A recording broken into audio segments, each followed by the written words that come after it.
हाँ बेटा, wave optics start करेंगे अपन ने पढ़ लिया एसएचएम और वेव मोशन, ठीक है। वेव ऑप्टिक्स स्टार्ट कर रहे हैं। वेव मोशन में कुछ पोर्शन में इसमें बताऊंगा, है ना, जो इंटरफेरेंस से रिलेटेड है। क्यों? क्योंकि इसमें अपन इंटरफेरेंस बहुत डिटेल में पढ़ेंगे, वहाँ पे तो बहुत कम पढ़ते हैं और वहाँ याद करना पड़ता है। यहाँ पे सारी चीजें एग्जैक्टली समझ में आ जाएगी अपन, ठीक है। अच्छा, वेव ऑप्टिक्स में बेसिकली हमने देखो लाइट का डुअल नेचर होता है, समझ गया। आइंस्टीन ने याद है बोला था पार्टिकल नेचर भी होता है लाइट का, तो light behaves like wave as well as particle. कुछ फिनोमेनन वेव नेचर से समझेंगे, कुछ फिनोमेनन पार्टिकल नेचर से समझेंगे। जैसे फोटो इलेक्ट्रिक इफेक्ट, उसमें हमने लाइट का पार्टिकल नेचर लिया है, वो वेव नेचर से समझ ही नहीं सकते, उसका एक्सप्लेनेशन ही नहीं आएगा। यहाँ पे लाइट का अपन वेव नेचर लेंगे, यहाँ पे पार्टिकल नेचर से काम नहीं चलेगा। अब वेव नेचर अगर लेंगे तो लाइट को वेव माना, light is electromagnetic wave, light is electromagnetic wave. उसमें इलेक्ट्रिक और मैग्नेटिक फील्ड दोनों क्रीपर की तरह एक दूसरे पर ओवरलैप होकर चलते हैं और लाइट की डायरेक्शन ऑफ प्रोपगेशन उसके ऊपर। तो electric field magnetic field perpendicular vibrate करते हैं, परपेंडिकुलर टू ईच अदर। और वेव मतलब जो वेव है इलेक्ट्रोमैग्नेटिक वेव, वो उसके उन दोनों के भी परपेंडिकुलर मूव करती है। जैसे X axis, Y axis, Z axis कैसे होते हैं, तीनों म्यूचुअली परपेंडिकुलर होते हैं ना। वैसे direction of propagation E and D all are mutually perpendicular in EM wave, ठीक है।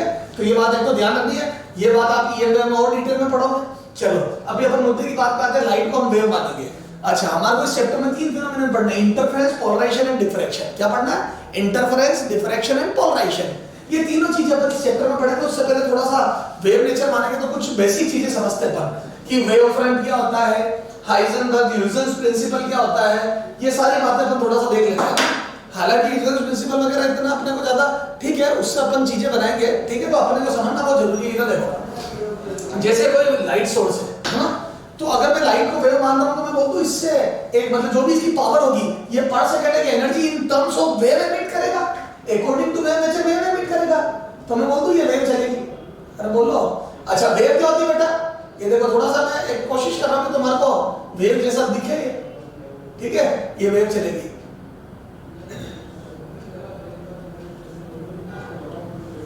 है ना। तो ये वेव निकलेगी, एक वेव निकलेगी, ठीक है। अच्छा, एक वेव है तो देखो वेव क्या होती है बेटा? वेव होती है एसएचएम का मीडियम में ट्रेवल करना। वेव इज एसएचएम का। अब एक तो होता है एसएचएम वाई का वाई वाइब्रेट, जैसे ये पार्टिकल, अब यही पार्टिकल वाइब्रेट करता है आगे बढ़े, ये देखो वाइब्रेट कर रहा है आगे बढ़े, तो मतलब एसएचएम का वेव इज एसएचएम का मीडियम में V speed, V wave speed से प्रोपोगेट करना है, स्पीड से चलना है। अरे बोलो, तो बोलूं मैं चलना है, मैं चलना, तो मैं बोलूं एसएचएम का मीडियम में चलना है इस वेव। और वेव में क्या होता है? देखो एसएचएम में तो एक पर्टिकुलर पॉइंट के पार्टिकल के वाइब्रेशन की बात करते हैं, और वेव का मतलब होता है मीडियम के सारे पार्टिकल के एसएचएम हम एक साथ देखें, दैट इज वेव। जैसे होता है ना रस्सी, अब आप रस्सी में देखो ना कोई पार्टिकल यूं वाइब्रेट कर रहा है, कोई यूं कर रहा है, ये सब, और अपन फोटो खींचते हैं तो एट ए टाइम सारे पार्टिकल कहां है वो पता पड़ जाता है। एक पार्टिकल को देखते तो टाइम के साथ उसका मोशन पता पड़ जाता है। तो वेव है एसएचएम का मीडियम में आगे बढ़ना। और वेव की जनरलाइज्ड इक्वेशन होती है बेटा a sin omega t plus minus kx। ये देखो, अब आप x रखते जाओ आपको एसएचएम मिलता जाएगा, एक पर्टिकुलर x वाले का एक पर्टिकुलर एसएचएम, समझ गया? तो आप x पुट करो आपको एसएचएम की इक्वेशन मिल जाएगी। जैसे x 0 रखा, एसएचएम करा था ना वेव मोशन में, तो एसएचएम मिल जाएगा। तो वेव मीडियम में पार्टिकल का, मीडियम के सारे पार्टिकल का एसएचएम बनना होता है, ठीक है। तो वेव की इक्वेशन ये है। अब सुनना मेरी बात, जैसे वेव, अब जैसे समझना बात को, इसको थोड़ा सा फील लेते हैं वेव की। जैसे ये बेटा, ये स्टिल वाटर है, क्या है ये? स्टिल वाटर, ठीक है, स्टिल वाटर। अब इसमें मैंने यहाँ पे पत्थर गिराया एकदम, जैसे मैंने पत्थर गिराया, आपने बचपन में वही नाव वगैरह है ना, तो बचपन में जैसे पत्थर गिराया तो याद है सर्कल बनेंगे। तो बोलूं जैसे मैं यहाँ पत्थर गिराऊंगा तो मैं बोलूं यहाँ से सर्कल ट्रेवल करेंगे। अब वो सर्कल कैसे बने, हमारे को समझना है वो सर्कल कैसे बनेगी। बेटा जैसे ही आपने पत्थर गिराया, मैं बोलूं वेव बनी, बेसिकली यहाँ से वेव चली। क्या चली बेटा? वेव। और ये वेव चली जहां पत्थर गिरा उससे रेडियली आउटवर्ड, जहां पत्थर गिरा उससे रेडियली आउटवर्ड, जहां पत्थर दम गिरा वहां से रेडियली आउटवर्ड वेव चली, ये डायरेक्शन। और वेव की कुछ स्पीड होगी वी है, वेव स्पीड, वेव स्पीड। तो जहां पत्थर गिरा वहां से रेडियली आउटवर्ड वेव चली और वेव की स्पीड होगी वी है। और मान लो ये है 10 मीटर पर सेकंड, कितनी है? 10 मीटर पर सेकंड। तो जहां पत्थर गिरा वहां से वेव चली और वेव चली 10 मीटर पर सेकंड से। अब यार एक बात बता, देख फील आनी चाहिए तेरे को। एक बात बता, यहाँ पे पत्थर गिरा और यहां से वेव चली 10 मीटर पर सेकंड से। मैं बोलता हूं अगर ये ए पॉइंट 10 मीटर दूर है, ए वाले जी यहां से देखिए ए पॉइंट अगर 10 मीटर दूर है, तो मैंने जैसे ही यहां पत्थर गिराया, क्या मैं बोल दूं वहां तक वेव पहुंचने में 1 सेकंड लगी? भैया 10 मीटर पर सेकंड से वेव चल रही तो 1 सेकंड में वेव यहां ए पॉइंट पर पहुंचेगी, तो वेव को ए पॉइंट तक पहुंचने में लगेगा 1 सेकंड। क्या मैं बोल दूं 1 सेकंड तक वो पॉइंट बिल्कुल वाइब्रेट नहीं करेगा? बेटा जी जब वहां एसएचएम पहुंचे नहीं तो पार्टिकल वाइब्रेट करेगा कैसे? तो मैं बोल दूं पार्टिकल वाइब्रेशन तब चालू करेगा जब वेव पहुंच जाएगी, यानी कि एसएचएम तब चालू होंगे जब वहां तक वेव पहुंचेगी, और वेव का पहुंचना वेव स्पीड पे डिपेंड करता है। तो वेव स्पीड से वेव चलेगी, 1 सेकंड बाद यहां पहुंचेगी, जब वेव पहुंचेगी तो एसएचएम चालू करेगा, और मैं बोल दूं 2 सेकंड में वेव 20 मीटर दूर चली जाएगी। ये 10 मीटर और ये 20 मीटर, तो मैं बोल दूं 2 सेकंड में वेव 20 मीटर, तो ये t बराबर 1 पे आ गया भाई, t बराबर 2 पे आई, और 2 पर वेव एसएचएम चालू करेगी। तो मैं बोल दूं हर 1 सेकंड में वेव 10 मीटर दूर जाती जाएगी। अब सुनना, मान लो मैं जो वेव ले रहा हूं उसका टाइम पीरियड 1 सेकंड है, वेव की स्पीड 10 मीटर पर सेकंड है, ठीक है 10 मीटर 1 सेकंड, और मान लो ये पत्थर यहां गिरा, और ये ए पॉइंट है जो 10 मीटर दूर है, ये बी पॉइंट है जो 20 मीटर दूर है, ये सी पॉइंट है जो 30 मीटर दूर है। एक एग्जांपल लेते हैं बड़ा बेहतरीन, है ना, यहां पत्थर गिरा, स्टोन है ना, ये पत्थर गिरा, क्या मैं बोलूं यहां से वेव चली, t बराबर 1 पर इसका एसएचएम चालू होगा, t बराबर 2 पर इसका एसएचएम चालू होगा, t बराबर 3 पर इसका। क्या मैं बोल दूं 10 मीटर पर सेकंड से चलती हुई वेव 1 सेकंड में 10 मीटर, ये देखिए 1 सेकंड में 10 मीटर यहां पहुंच जाएगी, और जैसे ही यहां पहुंचेगी पार्टिकल एसएचएम चालू करेगा, और मान लो उसकी एसएचएम की इक्वेशन ये है y बराबर साइन वाली a साइन या 10 साइन कर दे, 10 sine pi by 2t। Sir ये पाई बाय 2 कहां से आया? Sorry pi by 2 pi 1 second है ना, तो उसका टाइम पीरियड 1 सेकंड है, तो 1 सेकंड में राउंड कंप्लीट करेगा तो 2 पाई t। देखो t बराबर 1 सेकंड में राउंड कंप्लीट होगा ना, देखो t बराबर 1 राउंड, तो टाइम पीरियड 1 सेकंड आ गया। आप सुनो, मैं बोल दूं 1 सेकंड में वेव यहां पहुंची a पॉइंट पर, ये रहा a पॉइंट, लेकिन b और c पर नहीं पहुंची। a पर वेव 1 सेकंड में पहुंच गई, b और c अभी चुपचाप है स्टिल। a ने एसएचएम स्टार्ट करा और वेव आगे जा रही है, देखो वेव अपने आगे जाती रहेगी, एसएचएम इसका स्टार्ट हो जाएगा। मैं बोल दूं 1.25 सेकंड पे, 4 बराबर इससे जब एसएचएम बढ़ा दिया मैंने, तो 1.25 पे अपने एक्सट्रीम पर पहुंचेगा, और जब 1.25 पे अपने एक्सट्रीम पर पहुंचेगा तो वेव आगे चली जाएगी, कितनी 2.5 मीटर, क्योंकि 10 मीटर पर सेकंड चलती तो 0.25 में 2.5 मीटर लगा हिसाब, 1 सेकंड में 10 मीटर चलती तो 1/4 टाइम में 2.5 मीटर, तो ये यहां पहुंचेगा लेकिन बी अभी वाइब्रेट नहीं करेगा, क्योंकि बी तो 10 मीटर दूर है, ये देखो बी 10 मीटर दूर है। अब 1.5 में ये आ जाएगा, वेव आ जाएगी 15 मीटर दूर, मतलब यहां से 5 मीटर दूर, फिर ये 1.75 में आई 7.5, फिर ये वापस यहां, तो जैसे इसका एक राउंड कंप्लीट होगा वेव एग्जैक्टली बी पे पहुंच गई। जैसे ही ए का 1 राउंड होगा वेव बी पर पहुंच गई, इसका एक राउंड खत्म और वेव आ गई यहां बी पे। जैसे इसका एक राउंड खत्म कंप्लीट, वेव आ गई बी पे। अब जैसे ये सेकंड राउंड चालू करेगा, इधर देख, जैसे ये सेकंड राउंड चालू करेगा इसका फर्स्ट राउंड स्टार्ट होगा, बोलो ये देखो ढंग से, जैसे इसका सेकंड राउंड होगा इसका फर्स्ट राउंड होगा, ये ब्लू वाला इसका सेकंड इसका फर्स्ट। तो जैसे पहला बोल, अब मैं ये बोल दूं 10 मीटर वो दूरी है, जब इसका एक राउंड कंप्लीट होने पर वेव 10 मीटर आगे चलती है। This is the definition of wavelength. बेटा वेवलेंथ वो ट्रफ कास्ट फालतू की डेफिनेशन है, ये दो क्रस्ट और ट्रफ्स के बीच का ये सब फालतू है। लैम्डा क्या होता है? लैम्डा होता है एसएचएम के एक राउंड में वेव का मीडियम में आगे बढ़ना, में आगे चलना। और एक बात बता, v बराबर सॉरी लैम्डा बराबर एक राउंड, एसएचएम का एक राउंड होगा t टाइम में, और वेव कितना आगे चलेगी तो वेव की जो भी वेलोसिटी होगी v वेव इनटू t। बेटा वेव की speed into time period. SHM का एक राउंड होगा t टाइम में, अभी मैंने 1 सेकंड लिया था, तो एसएचएम का एक राउंड होगा 1 में, और वेव की स्पीड 10 थी, तो 10 इनटू 1 आ गया 10। तो मैं बोल दूं v wave into t, wave की स्पीड 10 इनटू 1 आ गया 10। अच्छा ये देख, अब ये डेफिनेशन है, इसी से तो v बराबर लैम्डा बना, ये देख इसको 1/n कर दूं, अरे लैम्डा बराबर v वेव अपॉन 1/ν, यहां से आ जाएगा, या n कर दो 1/n, तो v वेव बराबर n लैम्डा। याद कर 9th क्लास में पढ़ा था ना v बराबर n लैम्डा, ये आया किससे? This is the definition of wavelength lambda. तो सर हमारे समझ में आ गया कि वेव जैसे जैसे मीडियम में आगे जाएगी वैसे वैसे पार्टिकल एसएचएम करेंगे, और वेव के चलने में टाइम डिसाइड करेगा वेव स्पीड। एक राउंड, किसी पार्टिकल का एक राउंड होने में दूसरा वेव जितनी आगे जाती है वो वेवलेंथ है। अब सुनना, ये दोनों वो पॉइंट है, सुनना अब, ये ए पॉइंट ने 1 सेकंड में राउंड चालू करा, बी चुपचाप था, इसका एक राउंड हुआ तब बी तक वेव आ गई, ये देख इसका एक राउंड कंप्लीट, बी तक वेव आ गई। अब मैं बोल दूं बी का पहला राउंड होगा और ए का दूसरा राउंड, ये देख अब ये साथ चलेंगे, ध्यान से देख ये साथ चलेंगे। अब ये जिंदगी में अपने साथ में जुड़ेंगे, इधर देख मैं बोल दूं these are in same phase point, ये दो सबसे करीबी बिंदु है, ये दो वो सबसे नियरेस्ट पॉइंट है जो सेम फेज में होंगे।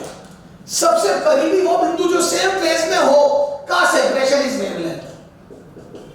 वैसे भी समझ लेना बेटा, इन दो पॉइंट के बीच में, इधर सुन, इन दो पॉइंट के बीच में कोई ऐसा पॉइंट नहीं होगा जो इसका साथ देगा। बताता हूं वैसे ये चल चुका है, अब ये जैसे ऊपर गया पीक पे, ये 2.5 मीटर वेव आ गई, बताया था मैंने, तो ये चालू होगा और ये नीचे आएगा, ये देखिए अनडिस्टेंट मोशन, समझ गया। 5 मीटर इसका आधा राउंड हुआ तो 5 मीटर वेव गई। अब ये नीचे जाएगा, दोनों मीन पे, पर ये ऊपर जाएगा, ये नीचे, ये आउट ऑफ फेज है। तो मैं बोल दूं यार इसके साथ कोई हो ही नहीं सकता, क्यों? क्योंकि ये तो आगे निकल चुका है। अब सब ऐसे जब चालू करेंगे, मैं बोल दूं इसके साथ वही होगा जो इसके एक राउंड के बाद इसका साथ देगा, और इसका एक राउंड होगा तो वेव पहुंचेगी लैम्डा आगे। तो मैं बोल दूं लैम्डा दूरी होने पर, क्या मैं बोल दूं, इधर देखो बेटा, अब अपने आप कांसेप्ट क्लियर होते जा रहे हैं। ये देख इधर देख ध्यान से समझना सारी बात। मैं बोल दूं लैम्डा दूरी होने पर इन दोनों के बीच में लैम्डा, मैं बोल दूं ये लैम्डा का मतलब ही एक राउंड, लैम्डा का मतलब ही एक राउंड। तो जैसे ही एक राउंड होगा वेव 2 पाई आगे पहुंच गई, तो लैम्डा दूरी होने पर वेव उसका राउंड चालू हुआ, तो मैं बोल दूं ये एक राउंड आगे हो गया, पर 2 पाई का फेज डिफरेंस, तो मैं बोल दूं 1 दूरी होने पर 2 पाई बाय लैम्डा, तो मैं बोल दूं डेल्टा एक्स का पाथ डिफरेंस होने पर लैम्डा का पाथ डिफरेंस लैम्डा होने पर फेज डिफरेंस 2 पाई। अच्छा, और डेल एक्स का पार्ट डिफरेंस होने पर फेज डिफरेंस कितना है? डेल फाई बराबर 2 pi. Very well known relation. अब अपन डायरेक्ट रट लेते थे, अब अपने को समझ में आ गया ना कहां से आया? 2 pi by lambda into del X. बेटा ये देखता डिटेल में इसलिए बताऊं क्योंकि 2 चैप्टर कवर होंगे इससे। तो सर हमने क्या क्या बातें सीखी अभी आपने जो रामायण गई उससे? हमने एक बात सीखी कि जब कोई वेव एक राउंड कंप्लीट करती है, जब कोई एसएचएम एक राउंड कंप्लीट करता है, तो वेव कितना आगे बढ़ जाती है? लैम्डा। एक राउंड में चली गई दूरी इज लैम्डा, और लैम्डा आगे बढ़ जाती है तो फिर से दोनों के बीच में सेम फेज हो जाता है, ये इन फेज हो जाते हैं। तो मतलब फेज डिफरेंस 2 पाई होगा क्योंकि एक राउंड आगे हो जाती है। पहली वेव, फर्स्ट वेव, वो वाली वेव नहीं, ये वेव एक राउंड आगे हो जाएगी। तो this is the relation between path difference and phase difference, very important relation. इससे अपन साउंड के क्वेश्चन भी करेंगे, यहां पे भी करेंगे, ठीक है। अच्छा और आ जाओ। अच्छा मैं बोल दूं एक रिलेशन आ गया अपना, लैम्डा बराबर कितना था बेटा? v wave into t। एक राउंड में दूरी, एक राउंड में चली दूरी, और यहां से आ जाएगा v बराबर l लैम्डा। ये रिलेशन भी याद रखेंगे सर, वेरी इंपॉर्टेंट रिलेशन, खूब क्वेश्चन आएंगे इस पे। अच्छा अगला देखो। अच्छा अगर मैंने पत्थर गिराया या पॉइंट सोर्स ले लूं, क्या ले लूं? Point source. अच्छा एक वेव फ्रंट का था, वेव फ्रंट होता बेटा locus of point, locus continuous locus ले दो, continuous locus of all points having same phase. Sir ये क्या है? वो सारे पॉइंट का लोकस, बिंदु पर जो सेम फेज में हो। सर समझ में नहीं आया? जो सारे एक जैसा काम करे, बताता हूं समझ में आएगा एग्जांपल से। जैसे पानी में पत्थर गिराया है ये सोर्स, तो मैं बोल दूं r मीटर दूरी पर वेव के सारे पॉइंट एक साथ एसएचएम स्टार्ट करेंगे।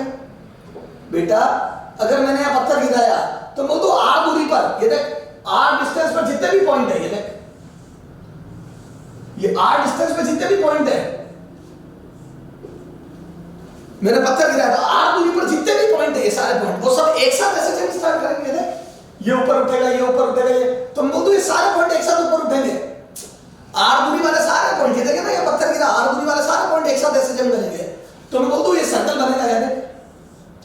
फिर जैसे जैसे वेव आगे जाएगी ये सारे पॉइंट, तो मैं बोलूं आर दूरी वाले सारे पॉइंट एक साथ ऊपर उठेंगे, फिर वापस ये नीचे हो गए तो आगे वाले ऊपर उठेंगे, ऐसे ऐसे ऐसे।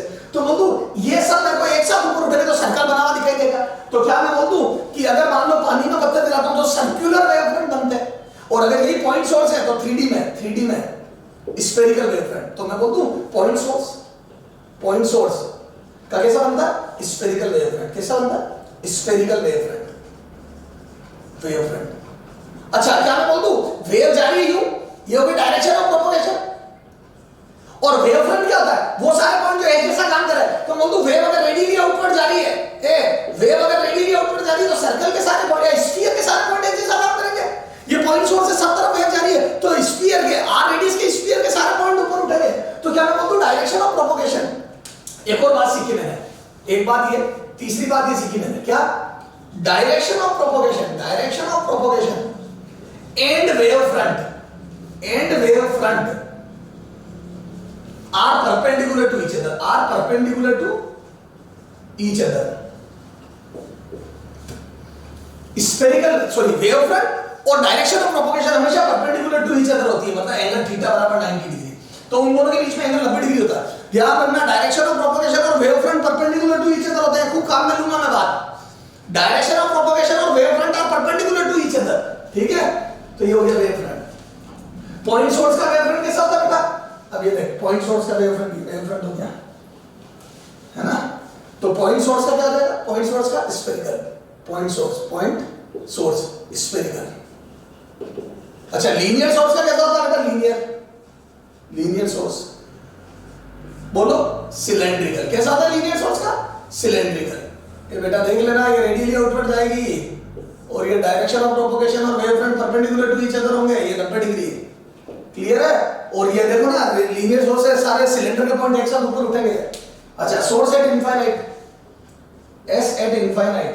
अब यहां से जो रे आएगी या वेव आएगी वो पैरेलल हो जाएगी, तो ये वेव फ्रंट, तो ये डायरेक्शन है ना, और ये वेव फ्रंट है ना, ये वेव फ्रंट कैसे हो जाएंगे? प्लेनर। तो इससे प्लेनर वेव फ्रंट होते हैं, इसके सिलेंड्रिकल वेव फ्रंट होते हैं। कैसे होता है? सिलेंड्रिकल। इसके स्फेरिकल, पॉइंट सोर्स के स्फेरिकल, लीनियर सोर्स के सिलेंड्रिकल और सोर्स एट इनफाइनाइट के प्लेनर। अच्छा इसमें देखो मैंने तेरे को बताया नहीं था, साउंड में थोड़ा सा हिंट भी दिया था। क्या इसमें जो इंटेंसिटी होगी वो आर स्क्वायर के इनवर्सली प्रोपोर्शनल होगी, और जो एम्पलीट्यूड होगा वो आर के इनवर्सली प्रोपोर्शनल होगा। बेटा इसमें एम्पलीट्यूड और लाइट में इंटेंसिटी और एम्पलीट्यूड में रिलेशन होता है के स्क्वायर। ये भी इलेक्ट्रोमैग्नेटिक वेव में देखोगे, याद है मैंने वहां साउंड में बताया था, हाफ रो ओमेगा स्क्वायर ए स्क्वायर, एम्पलीट्यूड के स्क्वायर के प्रोपोर्शनल होती है इंटेंसिटी। लाइट में भी ऐसी होती है, ईएम में पढ़ना। यहां पे बोला इंटेंसिटी आर के इनवर्सली प्रोपोर्शनल होगी। क्या होगी? आर के, क्योंकि लीनियर सोर्स है तो आर के, और एम्पलीट्यूड होगा आर के रूट के। एक क्वेश्चन पूछते हैं, इस पे ध्यान रखना। अच्छा यहाँ पे इंटेंसिटी कांस्टेंट हो जाएगी इनफाइनाइट वैल्यू, आई बराबर कांस्टेंट, और एम्पलीट्यूड भी कांस्टेंट हो जाएगा। क्यों? क्योंकि इतना बड़ा स्फीयर हो गया कि ये फ्लैट सरफेस होगी, तो सन से आने वाली रे हमारे को इंटेंसिटी लगभग कांस्टेंट। अब हमारे दूरी कम ज्यादा करने से कोई फर्क नहीं पड़ता, तो हमें इंटेंसिटी कांस्टेंट मिलेगी, एम्पलीट्यूड कांस्टेंट। तो फाइनल बात ये, पॉइंट सोर्स का wave front spherical, intensity R square के इनवर्सली प्रोपोर्शनल, एम्पलीट्यूड आर के इनवर्सली प्रोपोर्शनल। सिलेंड्रिकल सोर्स की इंटेंसिटी आर के inversely proportional, amplitude root R के इनवर्सली प्रोपोर्शनल। और सोर्स एट इनफाइनाइट की वजह से जो इंटेंसिटी और एम्पलीट्यूड होगा वो कांस्टेंट होगा। समझ में आ गई क्या? चलो ये बात है।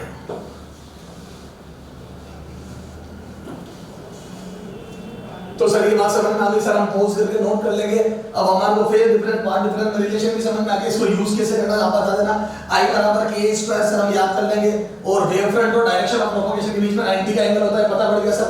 Wave front continuous locus of points having same phase होता है सर। पॉइंट का वेव फ्रंट होता है सर स्फेरिकल, लीनियर सोर्स का सिलेंड्रिकल, और सोर्स एट इनफाइनाइट का प्लेनर। सर ये बातें याद हो गई हमारे को।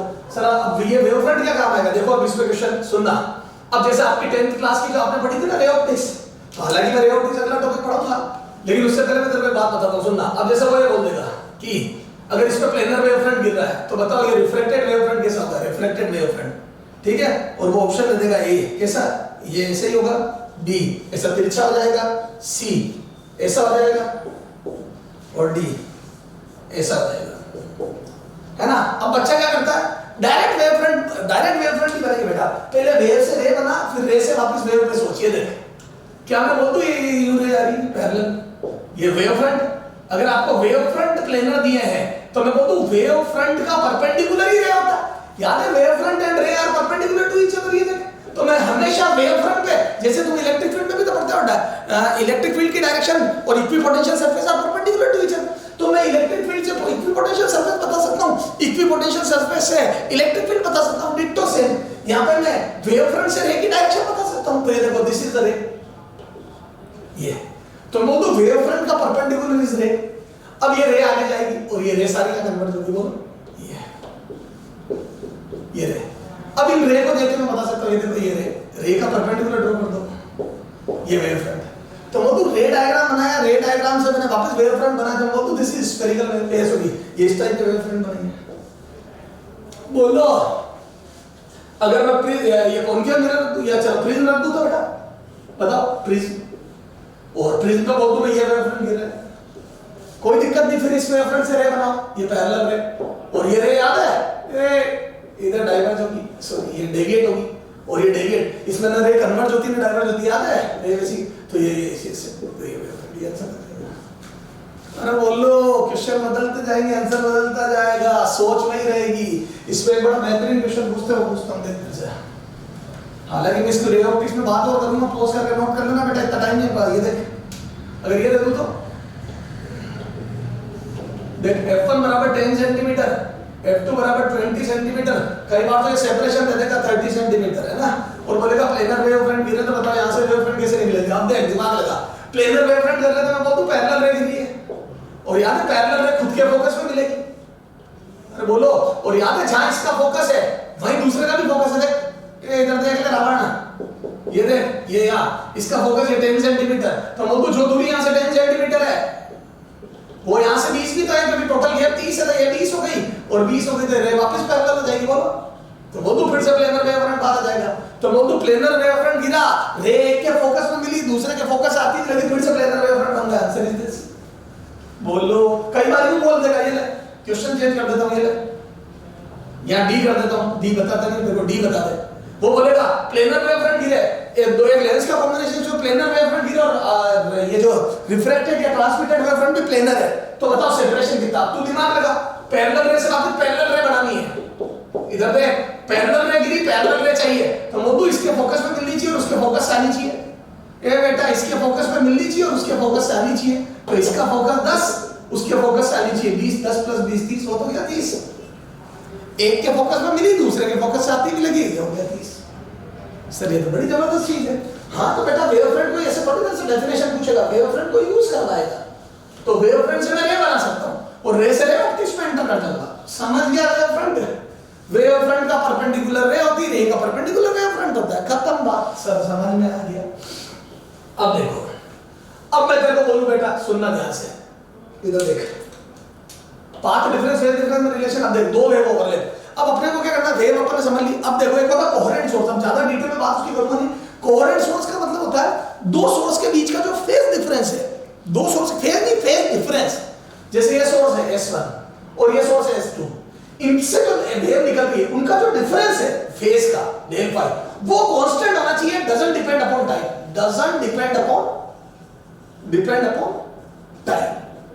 वो टाइम पे डिपेंड नहीं करना चाहिए बेटा, इनका फेज डिफरेंस कांस्टेंट होना चाहिए, टाइम के पे से इंडिपेंडेंट होना चाहिए, तो उसको बोलते हैं कोहेरेंट सोर्स। बेटा अपन जो दो इंडिविजुअल सोर्स लेते हैं, जो सेपरेट सोर्स लेते हैं, ये कांट, ये नेवर बी कोहेरेंट, ये कभी जिंदगी में कोहेरेंट नहीं हो सकते। तो कभी भी बोल देना दो इंडिपेंडेंट सोर्स या दो सेपरेट सोर्स, तो कांट वो इनकोहेरेंट हो नहीं सकते, दीज आर इनकोहेरेंट। कोहेरेंट बनाना है तो मुझे एक के दो बनाने पड़ेंगे। क्या करना पड़ेगा? एक के दो। सर एक के दो कैसे बनेंगे? Huygens principle. देखो ह्यूजेन ने क्या बोला, तो हाइगन ने बोला कि जैसे कोई सोर्स है तो उसका जो वेवफ्रंट होता है, बताया था मैंने, इसको बोलते हैं प्राइमरी वेवफ्रंट। क्या बोलते हैं बेटा? Primary wavefront.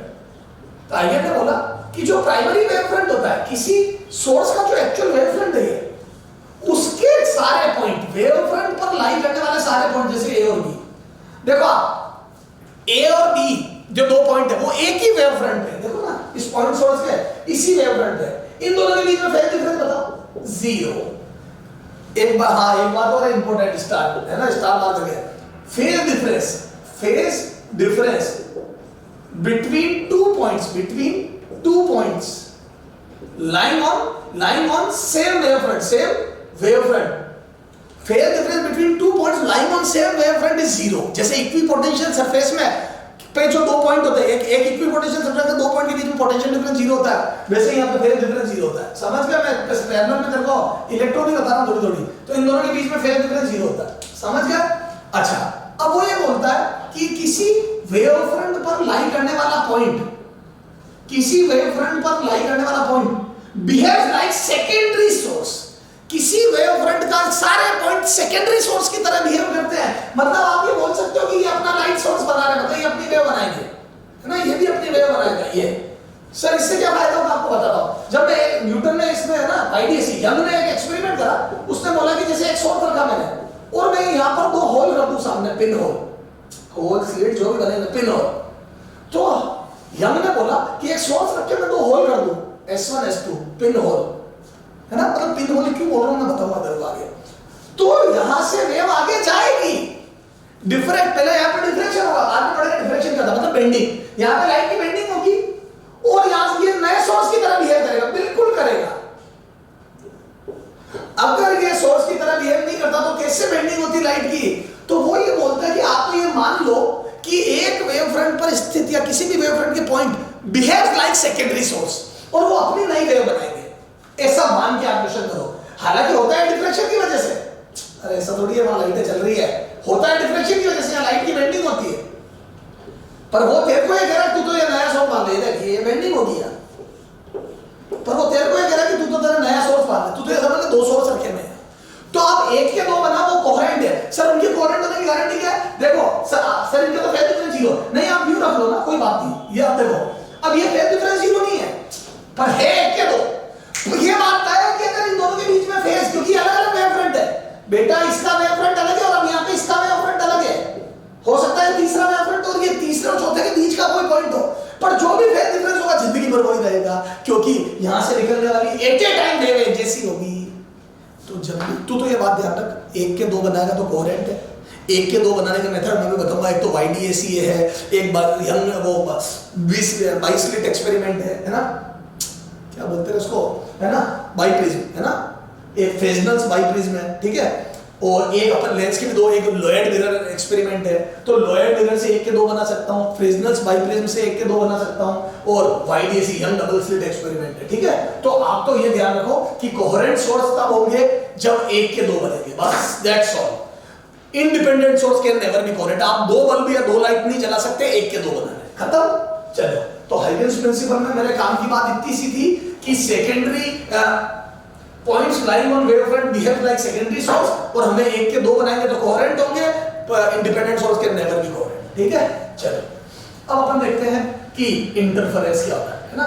इंटरफेरेंस में क्या होता है बेटा कि जैसे मान लो मैंने कोई बल्ब जलाया है, ये ट्यूबलाइट जल रही है, अब इस ट्यूबलाइट से रोशनी पूरे रूम में हो रही है, बिल्कुल सही सब जगह हो रही है। वो एक और ट्यूबलाइट जलाई, उसकी भी रोशनी सब जगह हो रही है, लेकिन मान लो इससे 10 यूनिट की रोशनी निकल रही है, इससे 10 कुछ भी है 10, लेकिन पूरे रूम में सब जगह 10 + 10 20 नहीं होगा। जहां ये दोनों मिलेगी वहां 10 + 10 20 नहीं होगा।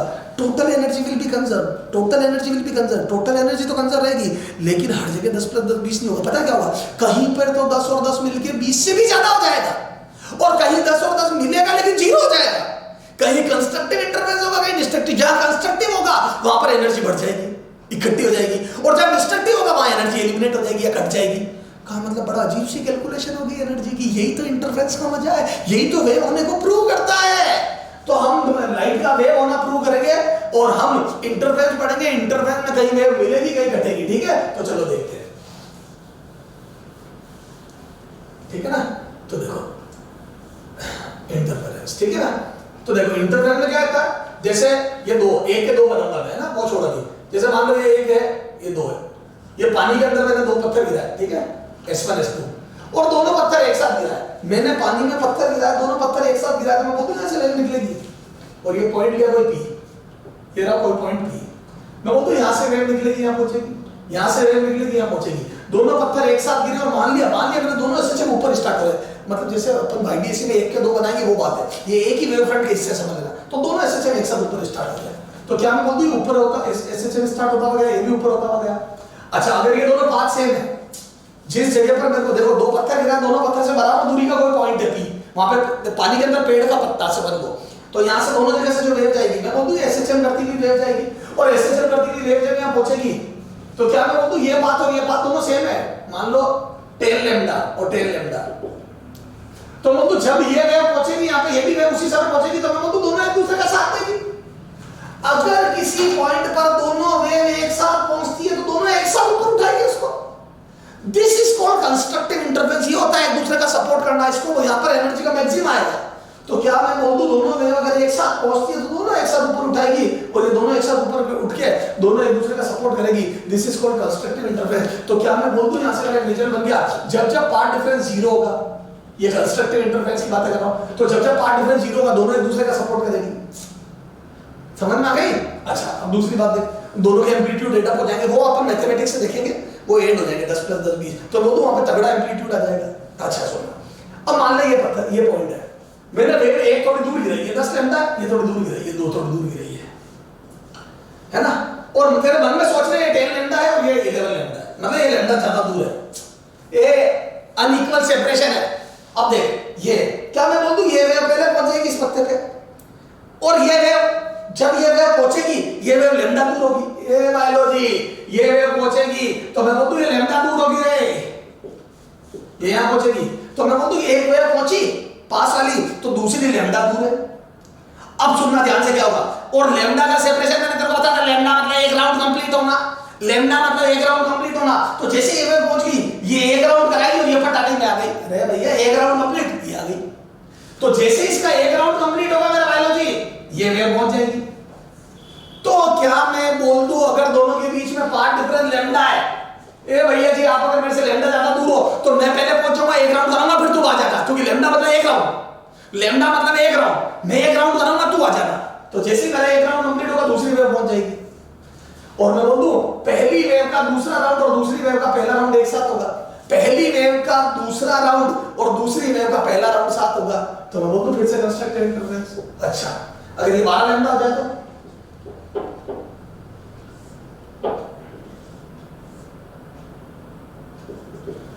12 लैम्डा हो जाएगा तो 2 लैम्डा, फिर 13 लैम्डा हो जाएगा तो 3 लैम्डा, ऐसे करके n लैम्डा।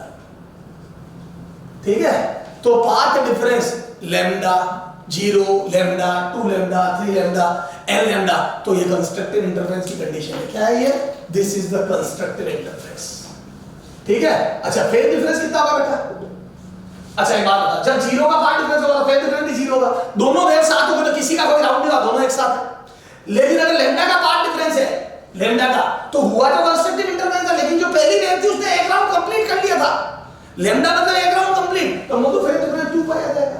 और वैसे भी फार्मूला अपने पास याद है 2 pi by lambda into del X, अरे सब बेसिक बता दिया मैंने लाल, बोलो 2 लैम्डा का आ जाएगा 4 पाई 6 पाई, क्या मैं बोलूं 2n पाई बेटा। This is the necessary condition for constructive interference. जब जब कंस्ट्रक्टिव इंटरफेरेंस होगा तो फेज डिफरेंस पार्ट डिफरेंस इतने इतने होंगे।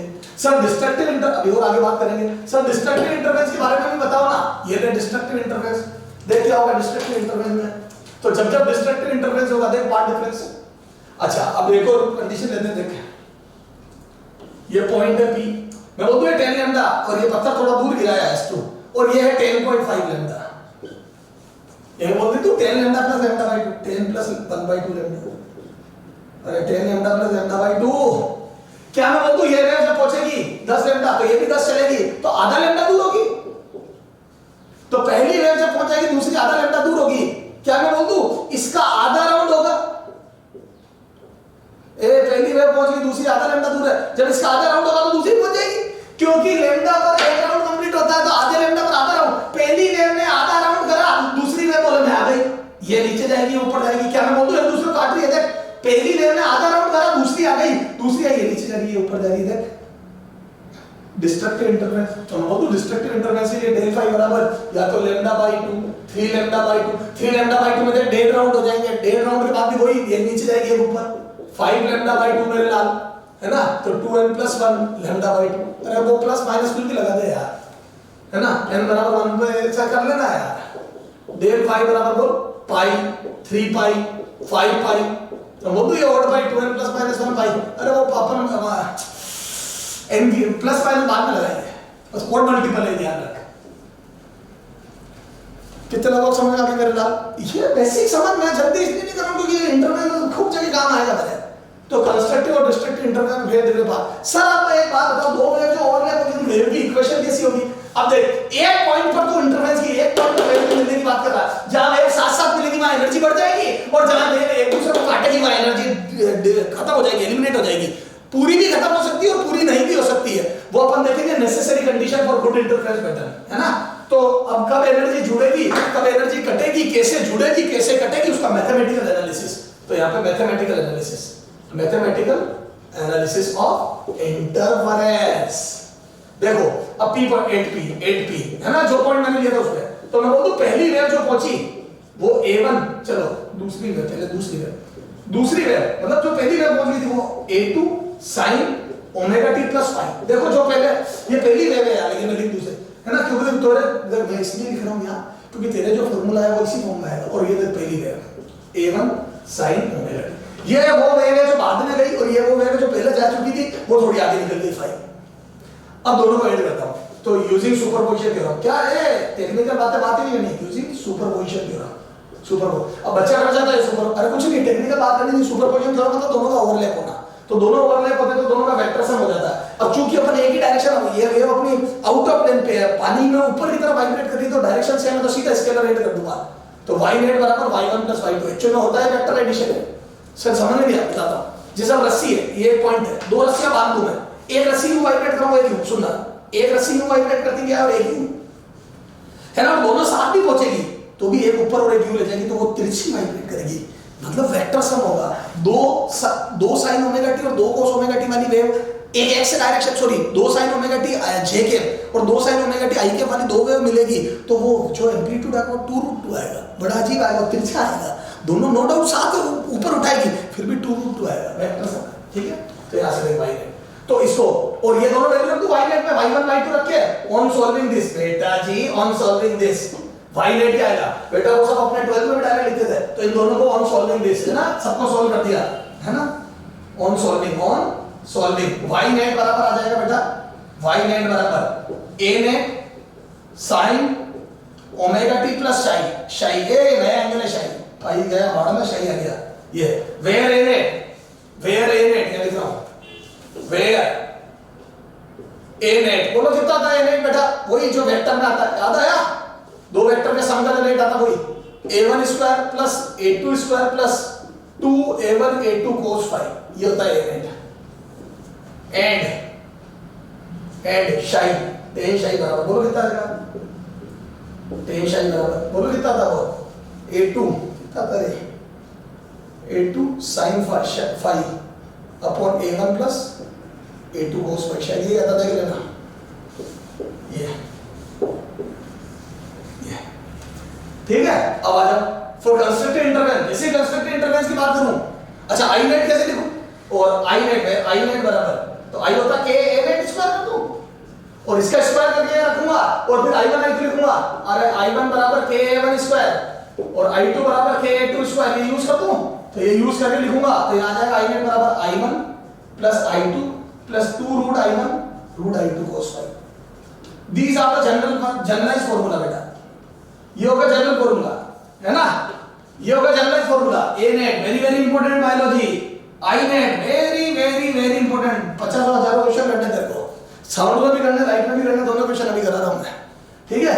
अब आ जाओ कंस्ट्रक्टिव इंटरवल में बोल, ये लगा तू, ये नोट कर लेना बेटा, हाँ कंस्ट्रक्टिव इंटरवल बोल, तो कंस्ट्रक्टिव इंटरवल में बोल दूं क्या, cos फाई कितना आएगा, रखो कंस्ट्रक्टिव इंटरवल में 0 2 पाई सब पे cos फाई 1 होता है, ये 1 मैं बोलता हूं मैक्सिमम, तो कंस्ट्रक्टिव इंटरवल में cos फाई मैक्सिमम आएगा 1, और ये मैक्सिमम हो गया, गारंटेड मैक्सिमम होगा दोनों, तो बोलता हूं एम्पलीट्यूड विल बी मैक्सिमम, तो a मैक्सिमम कितना आ जाएगा, बोलो एम्पलीट्यूड रखो 1, जैसे ही हम रखोगे तो a1 + a2 का उसका बन के रूट हो गया, a1 + a2 आ गया, ये आ गया एम्पलीट्यूड बेटा, वेरी वेरी इंपॉर्टेंट। इंटेंसिटी भी मैक्सिमम आएगी, कितनी आएगी, आई मैक्सिमम रख 1, जैसे ही मतलब देखा यहाँ ये सब ये 12 में पढ़ा देना है, √i1 का स्क्वायर √i2 का square plus 2√i1 √i2 cos phi 1 हो गया, तो यहाँ जाएगा √i1 प्लस √i2 का होल स्क्वायर,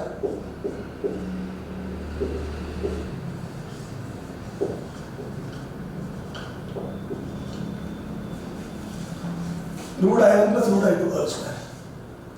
ठीक है, अब आ जाए डिस्ट्रक्टिव इंटरवल में क्या होगा बेटा, cos phi is equal to -1। तो यहां से cos phi जैसे -1 करा, बोलो, अरे देखिए ना cos phi -1 cos 3 pi -1, तो ये मिनिमम आ जाएगा, मिनिमम। तो बोलो एम्पलीट्यूड आ जाएगा मिनिमम, कितना आ जाएगा, a1 -1 रखते a1 a2 का होल स्क्वायर बन जाएगा, देखिए आराम से, सॉरी a1 a2 बन जाएगा, रूट हट जाएगा उससे, और I इंटेंसिटी मिनिमम आ जाएगी, बोलो कितनी आएगी, रूट i1 रूट i2 का होल स्क्वायर। बेटा ये स्पेशल फार्मूला है, कंस्ट्रक्टिव डिस्ट्रक्टिव के स्पेशल फार्मूला है, तो these are the special formulas and these are the generalised formula, ये याद होना चाहिए आपको, हालांकि ये भी होना चाहिए। तो सर हमारे को कंस्ट्रक्टिव इंटरफेरेंस समझ में आ गया, डिस्ट्रक्टिव समझ में आ गया। इंटरफेरेंस होता क्या, दो वेव का ओवरलैप हो गया, एनर्जी का रीडिस्ट्रीब्यूट होना, कहीं पर मैक्सिमा हो जाना, कहीं पर मिनिमा हो जाना, समझ गए। YDAC में भी यही बातें करेंगे, पर अभी इंटरफेरेंस की बातें अलग से कर देते हैं, YDAC में इनके रिजल्ट यूज करेंगे। अच्छा अब देखो, दोनों इंटेंसिटी सेम हो, if I1 equal to I2 equal to I0, तो देख कितना आ जाएगा, तो मोटू I आ जाएगा I नेट बराबर, बोलो दोनों सेम कर दो, 2 I0 बाहर ले लो, I0 प्लस I0 2 I0, तो वहां पे भी 2 I0 बाहर ले लिया, 1 प्लस cos phi, और ये कितना आ जाएगा cos phi, 1 plus cos phi क्या आ जाएगा 4 I0 cos स्क्वायर phi, और ये कितनी हो जाएगी 4 I0 मैक्सिमा। देखो अगर दोनों इंटेंसिटी सेम हो I0 तो देख मैक्सिमम कितनी आएगी, I0 root I0 plus root I0, 2 root I0 का स्क्वायर 4 I0, तो वो तो I मैक्सिमम होगी, this is maximum intensity.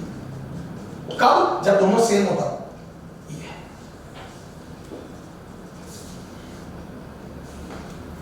Sir सारी बातें समझ में आ गई हमारे को, दो वेव की। सर ये फॉर्मूला क्यों बनाया आपने, ये YDAC में काम आएगा, YDAC में काम आएगा, काम आएगा, ये रिजल्ट YDAC में काम आएगा। क्या, अगर दोनों इंटेंसिटी सेम हो I0 तो मैक्सिमम 4 I0 होती है, और net intensity I maximum cos square 5/2 होती है, cos square sorry 5/2, cos square 5/2। ये 1 प्लस cos phi होता है ना 2, अरे 1 प्लस cos phi बराबर 2 cos स्क्वायर 5/2। अरे मैथमेटिकल फार्मूला आपको बताया था ऐसे जो मैंने। तो ये सर तगड़ी बातें समझ में आ गई। सर पोज करके नोट कर लेंगे, पोज करके नोट कर लेंगे, सर आपको रब करके फटाफट न्यूमेरिकल करा दो हमारे को, और ये फॉर्मूले याद करवा दो हमारे, सर खून में बसा दो इनको सर, ताकि हमारे कभी लगे और हमारा खून निकले तो ये फॉर्मूले उसके साथ रखें सर।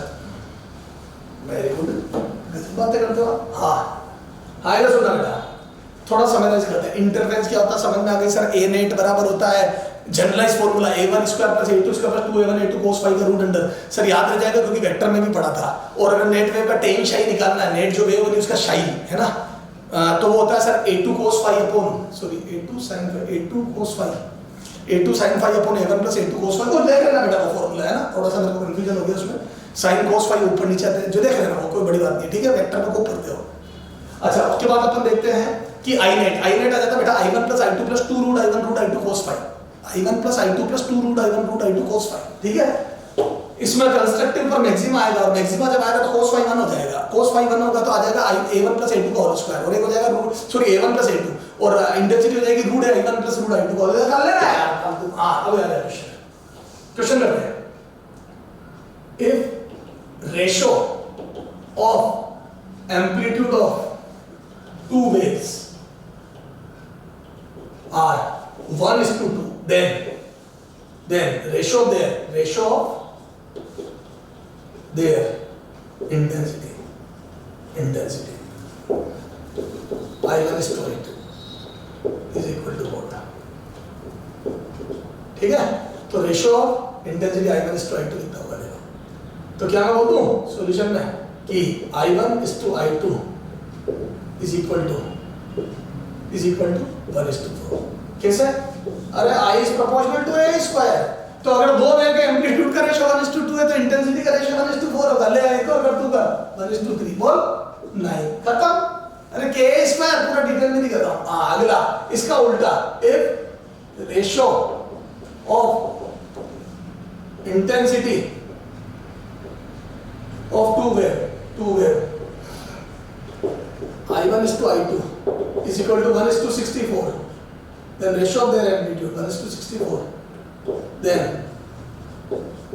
A1:A2 बोलो तो ये आ जाएगा 1:8। अरे एम्पलीट्यूड का रेशियो 1:8।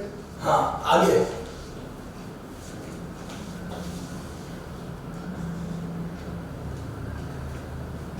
ठीक है, ये इंटेंसिटी का रेशियो 1:8। अब देख ये तो हो गया इंटेंसिटी एम्पलीट्यूड का रिलेशन। अब वो बोल देगा, सुनना ध्यान से हो, if intensity of two wave superimposes at a point P, two wave interfere at point P, या superimpose at point P, superimposes at P is I1 equal to I0 is I0 and I0 R intensity R I0 and ले ले 9 I0 या 4 I0 रहता है 4 I0। then find out I net 8P if, अब देखना if दो question यहाँ करा रहा हूँ मैं तेरे साथ है ना। if first del phi बराबर if del phi is if phase difference del phi is first 0 second pi by 60 पे बदलवा जाएगा 3 third pi by 2 fourth 2 pi by 3 fifth pi. ठीक है, ये 5 दिए मैंने तेरे को। 2 वेव की इंटेंसिटी दे दी, सेम नहीं दी तो वो फॉर्मूला का है कौन से 4I0 cos स्क्वायर 5/2। वो तो IDSC में सेम होगी तब देखेंगे। अगर डिफरेंट इंटेंसिटी कोई बात नहीं सर, क्या फर्क पड़ रहा है, तो I net पता है, जनरलाइज फॉर्मूला पता है। अच्छा ना तेरे को कंस्ट्रक्टिव इंटरफेरेंस बोला ना डिस्ट्रक्टिव, तो स्पेशल फॉर्मूले भी नहीं लगेंगे। तो देखो अब ये देख सॉल्यूशन बोल। I net का फॉर्मूला मेरा लाल फूल I1 सर प्लस I2 सर plus 2 root I1 root I2 cos phi, बिल्कुल ओके है। अब देख तेरी किस्मत बेटा, तू कितनी किस्मत तगड़ी लिखा के लाया है। तेरे को इंटेंसिटी थाली में परोसी थी और फाई थाली में परोसे नहीं। ये देख सबसे बड़ी बात, फाई भी डायरेक्ट दिए मैं, तो यहां से मैं एक बार इंटेंसिटी रख के जहां तक सॉल्यूशन सेम हो रहा है तो कर दूं 4I0 plus 2 root I0 root 4I0 cos phi। अभी फाई की वैल्यू अभी नहीं रख रहा हूं, जहां तक सोल्व हो रहा कर रहा हूं। ये आ गया 5I0 प्लस 4I0, देखता जा ढंग से 5I0 plus 4I0 cos phi, 5I0 plus 4I0 cos phi, ये आ गया I net। अच्छा तो I net तक पहुंच गया। अब यहां से देख दो पहला केस है ना, phi बराबर 0, तो मैं बोल दूं cos 0, इधर देख cos 0 बराबर 1 आ गया क्या। तो जैसे cos 0 1 रखूंगा तो ये I net कितना क्या बोल, I net बराबर आ गया 9I0। ये मैक्सिमम इंटेंसिटी, क्योंकि cos phi जब 1 होता है तो मैक्सिमम इंटेंसिटी। और तेरे खुद देगा ना फेज डिफरेंस 0 कंस्ट्रक्टिव इंटरवल में, तो कंस्ट्रक्टिव इंटरवल में मैक्सिमम इंटेंसिटी होती है। तू चाहे तो ये वाला पहला केस जब कंस्ट्रक्टिव इंटरफेरेंस है, पहला केस जब फेज डिफरेंस 0 दोनों वेव साथ मिली, तो तू चाहे तो रूट I1 में रूट I2 से भी कर सकता है, पर वो स्पेशल केस है, वो सिर्फ यही लगेगा, सब में नहीं लगेगा। कर रूट I1 हो गया root I0 root I2 2 root I0, तो 3 रूट I0 का स्क्वायर 9I0 आ गया। सेकंड है 5 बराबर देख सेकंड में पाई बाई 3, तो cos 60 डिग्री आ गया बराबर 1/2, तो cos 60 डिग्री 1/2 आ गया। और जैसे यहां 1/2 रखूंगा तो ये आ जाएगा बोलो I net 7I0।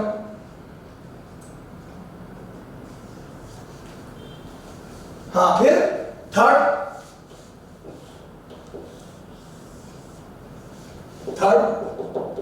5 बराबर π/2, तो cos 90 डिग्री बराबर 0 आ जाएगा। तो यहां से I net कितना आ जाएगा बोलो, I net आ जाएगा 5/0। ए देखे ना बेटा 90 डिग्री रखा तो cos 90 0 हो गया, 0 होती 5/0। 4 देख 5 बराबर कितना, 5 बराबर 2π/3, cos 2π/3 बराबर -1/2। और जैसे -1/2 रखूंगा तो बोलो कितना आ जाएगा I net, -1/2 रखा तो ये आ जाएगा 2 घटेगा तो 3I0।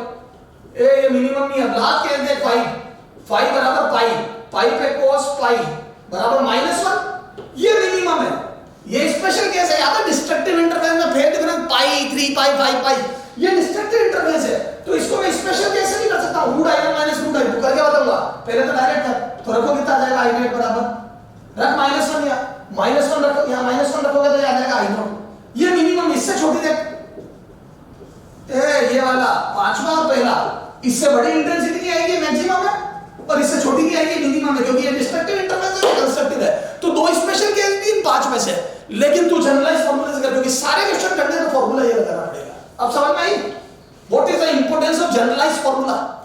इनफैक्ट मैंने अब तक इंटेंसिटी भी अलग अलग है, तो डिफरेंट इंटेंसिटी 5 बदलता है, सारा आंसर इससे आ जाएगा।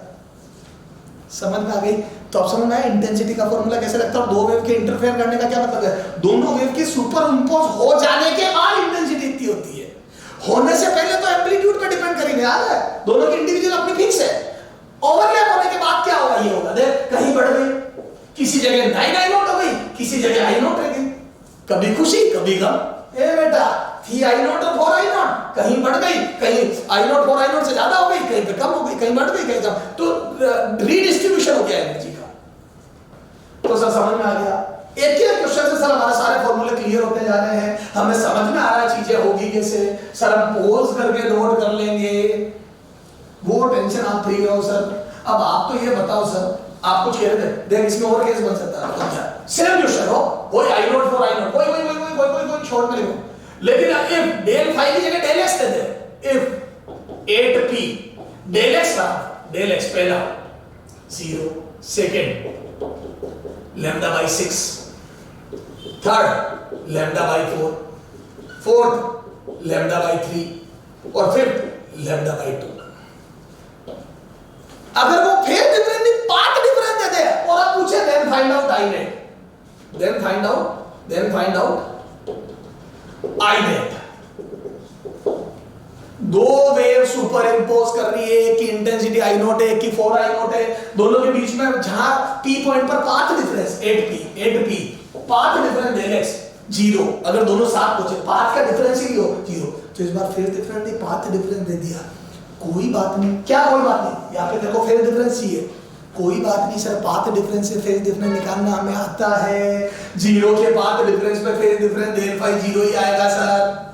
अच्छा लैम्डा बाई 2 6 पाएगा सर, डेल फाई बराबर 2 pi by lambda into lambda by 6 sir, 2 pi by lambda into, ये सर ये है फार्मूला सर, आपको नहीं पता है क्या sir, 2 pi by lambda into del X. Sir क्या आपको छोटे-छोटे फार्मूले नहीं पता है, हम कितने इंटेलिजेंट है सर, आप हमें देखो सर, ये ले ये आ डेल फाई बराबर बोल 2 pi by lambda into lambda by 4, ये काटा पीटी पाई बाय 2 बोलो, ये आ जा डेल फाई बराबर बोल 2 pi by lambda into lambda by 3, ठीक है। यहां पे आ जा डेल फाई बराबर 2 pi by lambda into lambda by 2, sir pi आ रहा है। सर आप तो इतने लंबे सर, हम तो यूं ही कर देंगे, कैसे कर दोगे सर, देखो लैम्डा पे 2 पाई होता है, हाँ बेटा होता है, आ जाओ सर 0, तो 0 पे 0 आ जाएगा सर, लैम्डा बाई 6 आओ सर, लैम्डा बाई यहां 6 करा था, यहां पे भी 6 कर दो, देखो सर पाई बाई 3 आ रहा है 1 सेकंड में, लो आओ सर, ये आपने करा पाई बाई 4, यहां से आ जाओ सर, लैम्डा बाई 4 तो यहां पे भी बाई 4 कर दो, तो पाई बाई 2 आ गया, आया। तो लैम्डा में 2 पाई होता है यूनिटरी मेथड से, lambda by 4 2 pi by 4, lambda by 6 2 pi by 6, lambda by 3 2 pi by 3, direct भी कर सकता हूं, और नहीं ये भी लगा सकता हूं। कितने लोगों के समझ में आ गया? अब जैसे ही देखो फेज डिफरेंस पता पड़ गया, ए वापस पुराना क्वेश्चन बन गया, ये देखो वही आया 0 पाई बाई 3, वही दिया मैंने, डिटो वही है, सीक्वेंस भी वही है, पाई बाई 2 2 पाई बाई 3 और पाई, फेज डिफरेंस रख दूंगा। तो जब कभी पाथ डिफरेंस देगा तो पहले फेज डिफरेंस निकालूंगा और फिर फेज डिफरेंस दूंगा, तो मुझे अल्टीमेटली फेज डिफरेंस चाहिए, क्या चाहिए? Phase difference. फेज डिफरेंस या तो डायरेक्ट देगा या डेल एक्स से निकालेंगे, इससे गॉसियन डेल एक्स से निकालेंगे। एक में सारे क्वेश्चन करा दिए मैंने, एक में तो या तो वो पाथ डिफरेंस तेरे को डायरेक्ट देगा, ये सॉरी फेज डिफरेंस डायरेक्ट देगा, या पाथ से फेज बनाना पड़ेगा, ये जैसे। अब आगे क्वेश्चन कर लो, आई नोट प्लस ये बस वही I naught plus 4 I naught plus 2 root I naught root 4 I naught, अब cos पाई पाई रखते जा, कभी 0 कभी पाई, कभी पाई बाई 3, कभी 2 पाई बाई 3। सर ये तो सब हम कर लेंगे सर, और क्वेश्चन कराओ, ये तो पोज करके नोट कर लेंगे सर हम, बड़े समझदार बच्चे हैं सर। हमारे जैसे बच्चे सर आपको मिलेंगे नहीं। हमारी मम्मी भी कहती है हम धन्य हो गए जब हम पैदा हुए उनके बेटा। उसके बाद मम्मी की शक्ल देखना किसी बनाती वो, है ना, वो बोलना कुछ और चाहिए बेटा। इस बातें क्यों करते सर आप हमारे साथ? इधर देख, अब इधर देख बेटा, एक क्वेश्चन इसमें बनता है इनडायरेक्ट। सर कैसे indirect? 8p 2 superimposing waves are, waves are, 2 waves are y1 बराबर, ये देख मेरे लाल, 6 sin omega t and y2 is equal to 8 sin omega t plus pi by 3. Then a net at this point, then a net at this point. इस point पर a net बताओ। तो दो wave की इक्वेशन दे दी, अब यहां पे a net बताना है। तो क्या मैं बोल दूं a net कितना होगा? a net बराबर a1 square plus a2 square plus 2 a1 a2 cos phi का रूट अंडर। देखो a1 ये रहा, a2 ये रहा बेटा पता है, और फाई ये रहा, ये फाई हो गया, ये a1 हो गया, ये a2 हो गया। सब मजा आ गया। 6 का स्क्वायर प्लस 8 का स्क्वायर प्लस 2 6 8 cos 90 डिग्री, ये 0 हो गया सर, और ये 10 आ गया। मजा आ गया सर।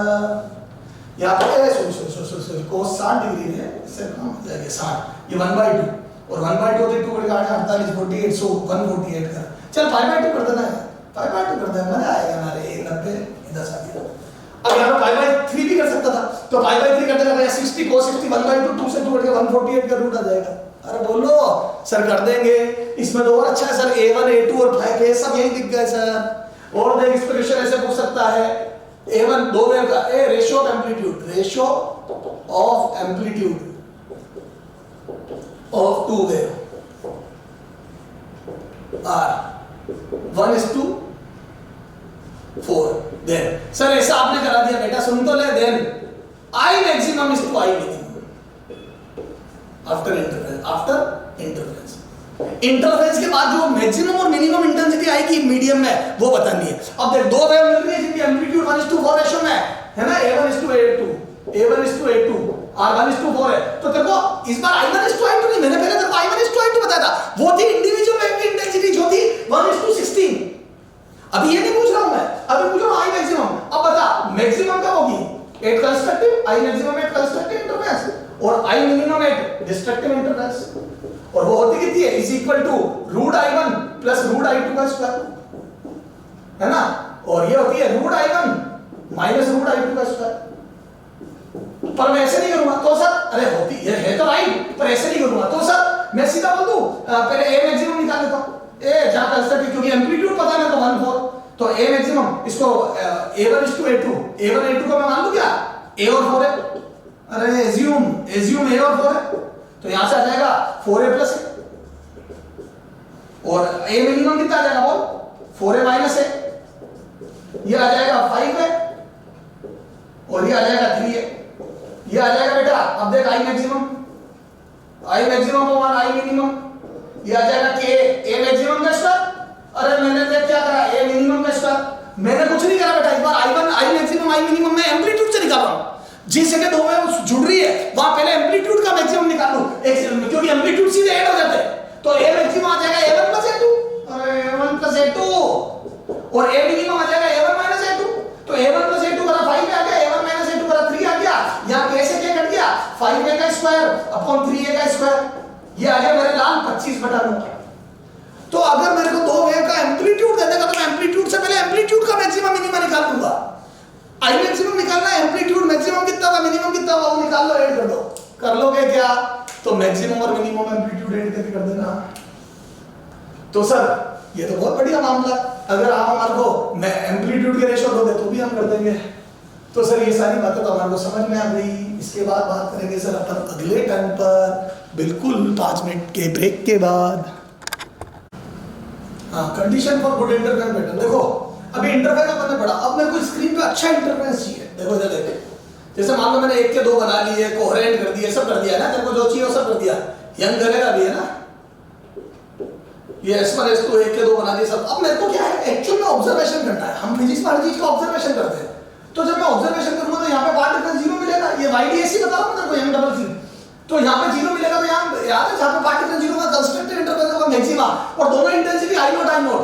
ये इंटेंसिटी कितनी होगी वो स्लिट विड्थ से डिसाइड करूंगा मैं, है ना। देखो intensity is proportional to slit width, ये अपन ऐसा बोलते हैं।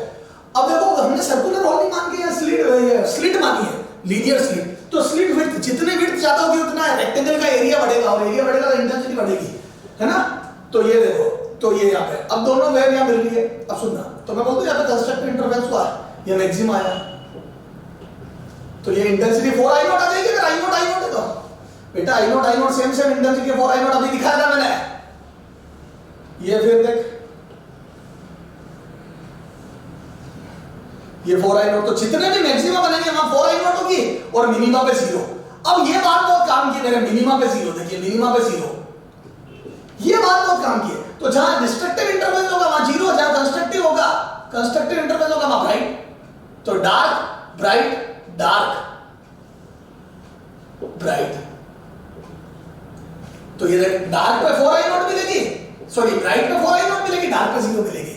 तो अगर अच्छा इंटरफेस चाहिए आपको स्क्रीन पे, तो जहां डार्क हो वहां 0 इंटेंसिटी होनी चाहिए, तो तब होगी जब एम्पलीट्यूड सेम, जब इंटेंसिटी या एम्पलीट्यूड सेम। तो बोल दो पहला amplitude should be same, amplitude A should be same, ठीक है। तो आपको अच्छा इंटरवल पैटर्न चाहिए तो एम्पलीट्यूड शुड बी सेम, ठीक है। एक तो एम्पलीट्यूड सेम होना चाहिए, ओमेगा सेम होना चाहिए, ओमेगा सेम। देखो ये तो इंटरवल होने के लिए जरूरी है, अच्छे इंटरफेस के लिए तो एम्पलीट्यूड सेम होना चाहिए, ओमेगा सेम होगा तभी इंटरफेस होगा, इंटरफेस होगा। अरे अच्छा पूरा छोड़, होगा ही तभी। सर क्यों? अगर ओमेगा सेम नहीं हुआ मतलब टाइम पीरियड सेम नहीं हुआ, फ्रीक्वेंसी सेम नहीं हुई, तो दो वेव मिल साथ गई थोड़ी देर बाद। अगर फ्रीक्वेंसी ट्यून्ड नहीं है तो मैं बोल दूं एक का एक राउंड होगा, एक का आधा राउंड होगा। मान लो फ्रीक्वेंसी डबल है एक की, तो एक का एक राउंड होगा, एक का आधा होगा, उल्टे होगा। फिर वापस एक राउंड होगा, एक के 2 राउंड हो जाएंगे, फिर सीधे होगा। तो साथ अपोजिट साथ, कभी मिनिमा कभी, तो मैं बोलूं ट्विंकलिंग स्टार की तरह बिहेव करेगा। ट्विंकलिंग स्टार, ये देखो मैक्सिमा मिनिमा, तो ओमेगा सेम होना चाहिए, एम्पलीट्यूड सेम होना चाहिए। देखो इंटरफेस के लिए गुड इंटरफेस छोड़ो, condition for interface stable interface better. Amplitude same इसके लिए जरूरी नहीं है। तो स्टेबल इंटरफेस के लिए ओमेगा सेम होना चाहिए, है ना। इंटरफेस होने के लिए, है ना, सोर्स से लाइट कंटीन्यूअस एमिट होनी चाहिए, लाइट कंटीन्यूअस आनी चाहिए। मतलब जैसे सोर्स ऐसा नहीं है सोर्स बंद हो जाएगा, फिर बंद हो जाएगा तो इंटरवल आएगा।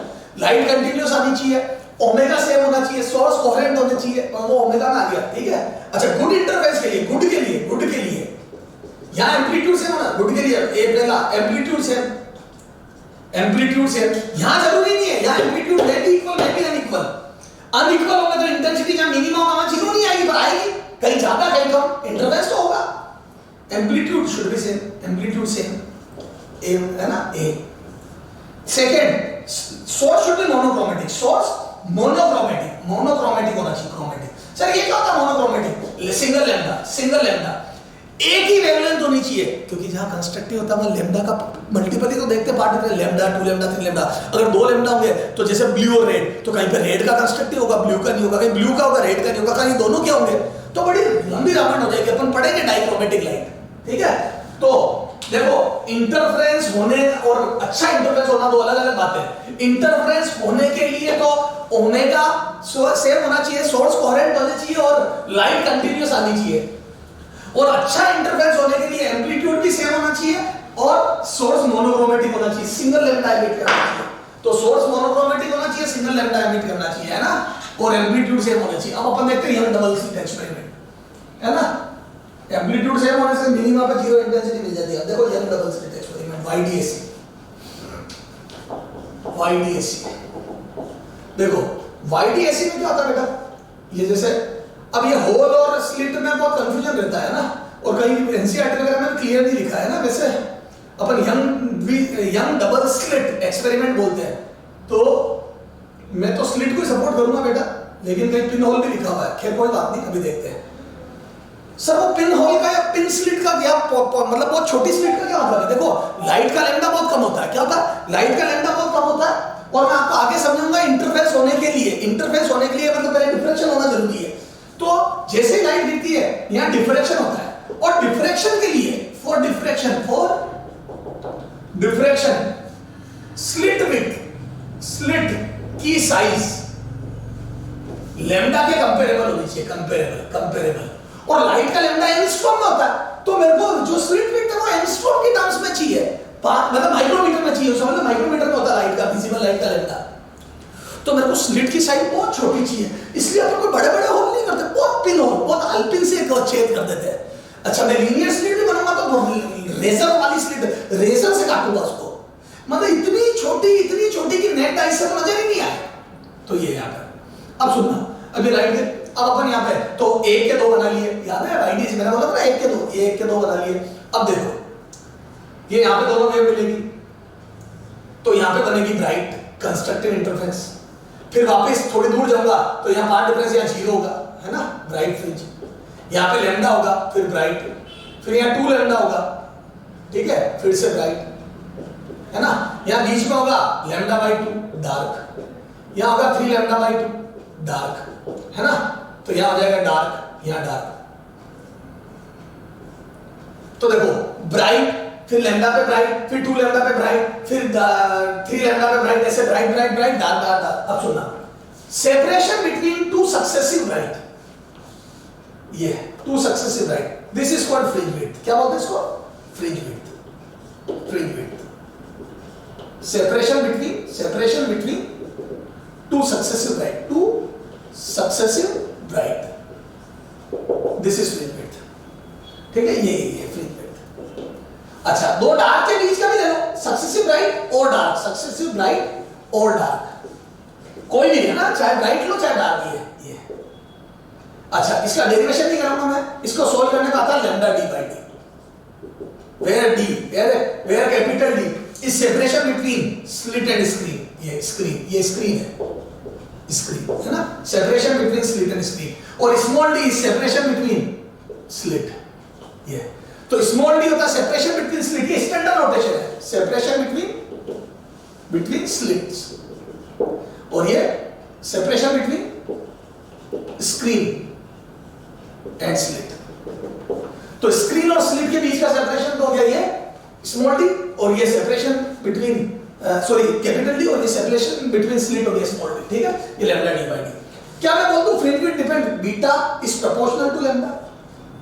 तो जैसे देखो एयर में तो बीटा वाटर में या किसी मीडियम में जाऊंगा, किसी मीडियम में तो बोल दूं लैम्डा मीडियम d/d, और ये दोनों चीजें तो किसी मीडियम में फिक्स रहेगी, ये या तो लैम्डा एयर बाय म्यू हो जाएगा या वैक्यूम बाय म्यू हो जाएगा।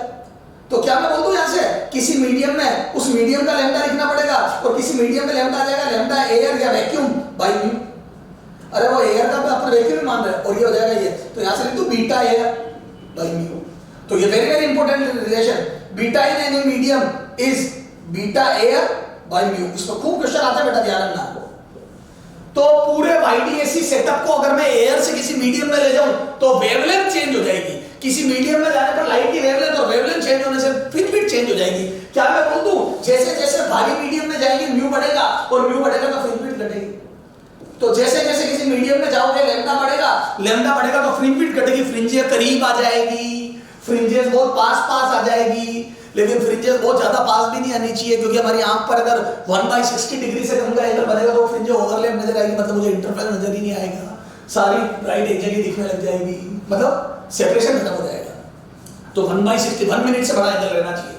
हालांकि अभी इतनी भारी बातें अपन नहीं कर रहे, ये तो सर ये तो बात बहुत अच्छी बताई आपने सर, हमको तो मजा ही आ गया, ठीक है। तो ये फ्रिंज विड्थ, सर ये फ्रिंज विड्थ का डेफिनेशन अभी बाद में देखेंगे कैसा आया। अच्छा अब देखो इसको बोलते हैं बेटा फर्स्ट ब्राइट। इधर सुनना ध्यान से, मैं ब्राइट में समझाता हूं, डार्क में खुद समझ लेना। ये हो गया फर्स्ट डार्क, वो छोड़ो, फर्स्ट ब्राइट, ये सेकंड ब्राइट, 3 लैम्डा पे थर्ड ब्राइट। क्या मैं बोल दूं nth order bright, nth order, ये ध्यान रखना ऑर्डर ऑफ फ्रिंज बहुत इंपॉर्टेंट, nth ऑर्डर ब्राइट पर del x path difference n lambda होगा। फर्स्ट ऑर्डर ब्राइट बोलते हैं जहां पर पार्ट डिफरेंस लैम्डा हो, सेकंड ऑर्डर ब्राइट बोलते हैं जहां पार्ट डिफरेंस 2 लैम्डा हो, थर्ड ऑर्डर ब्राइट बोलते हैं जहां n लैम्डा, सॉरी 3 लैम्डा, और nth ऑर्डर ब्राइट उसको बोलते हैं जहां पर पार्ट डिफरेंस कितना बेटा n लैम्डा। अब एक क्वेश्चन देगा इस पे, find out path difference between wave 8 fifth order bright fringe, fifth order bright fringe, bright fringe, fringe बोलो कितना आ जाएगा? फिफ्थ ऑर्डर ब्राइट का पार्ट डिफरेंस कितना होगा सर? अभी बताते हैं। फिफ्थ ऑर्डर मतलब मैं बोल दूं, फिफ्थ ऑर्डर ब्राइट मतलब 5 लैम्डा और पार्ट सॉरी फेज डिफरेंस पूछा मैंने, find out phase difference, phase difference, phase difference. तो पार्ट डिफरेंस 5 लैम्डा, तो फेज डिफरेंस बोलो कितना आ जाएगा? तो 10 पाई बराबर कितना आ जाएगा? बोलो 1 लैम्डा में 2 पाई होता है, तो 5 into 2 पाई कितना आ जाएगा? 10 पाई। तो ऑर्डर की डेफिनेशन ये तो बर्बाद हो जाएगा बेटा। तो फिफ्थ ऑर्डर का मतलब क्या? 5 लैम्डा का पार्ट डिफरेंस और फेज डिफरेंस 1 लैम्डा 2 पाई होता है 10 पाई। अच्छा nth ऑर्डर डार्क, अब very very important, nth order याद है मैंने बोला था प्लस माइनस 1 बाद में याद है 2n + 1 अभी बताता हूं। nth ऑर्डर डार्क पर बोलो अब nth पोज कर नोट कर, पोज कर नोट कर, nth ऑर्डर डार्क पर del x बराबर पार्ट डिफरेंस। अब देख फर्स्ट ऑर्डर डार्क पर lambda by 2, this is first dark, ये डेफिनेशन है फर्स्ट डार्क की। सेकंड डार्क पे 3 लैम्डा बाय 2, थर्ड डार्क पे 5 लैम्डा बाय 2। तो मैं बोलता हूं nth डार्क पर कितना आ जाएगा? 2n। अब सुन +1 या -1 अभी रुक जा, लैम्डा बाय 2। अब देख फर्स्ट ऑर्डर पे 1 रखने पर लैम्डा बाय 2 आना चाहिए, तो 1 रखने पर अगर मैं यहां प्लस दूंगा तो 3 लैम्डा बाय 2 आ जाएगा, तो माइनस ये है। अब रख n बराबर 1, देख लैम्डा बाय 2 आ रहा क्या? A first order dark, first dark पे लैम्डा बाय 2 आना चाहिए, तो ये आ जाएगा 2 1 रख 2 - 1 आ रहा लैम्डा बाय 2, 2 रख तो आ रहा 3 लैम्डा बाय 2, 3 रख आ रहा 5 लैम्डा बाय 2। समझ गए क्या? तो सर समझ में आ गया। तो ऑर्डर ऑफ फ्रिंज क्या होता है समझ में आ गया। इसमें खूब क्वेश्चन बनते हैं। ब्राइट फ्रिंज का बनेगी जब पार्ट डिफरेंस n लैम्डा का मल्टीपल होगा, दो ब्राइट के बीच का सेपरेशन बीटा, ठीक है सर। इस बीटा पे क्वेश्चन कैसे बनते हैं? पहले बीटा के बेसिक क्वेश्चन करते हैं, इधर बढ़िया बढ़िया बेहतरीन क्वेश्चन पहले मैं फार्मूला बेस्ड क्वेश्चन करा रहा हूं, फिर बताऊंगा बीटा आया कहां से, और फिर और डिटेल एनालिसिस करेंगे अपन,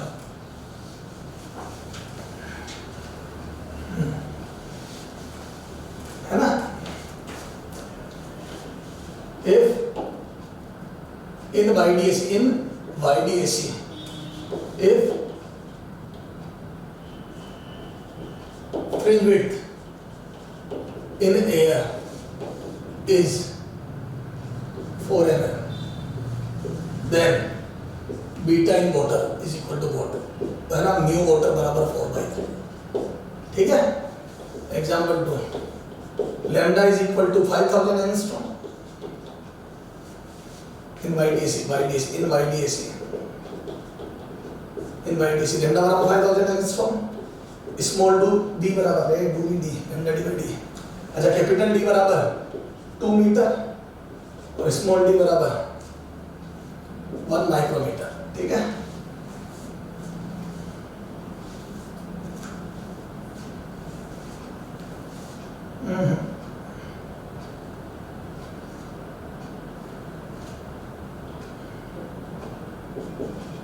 बनेगा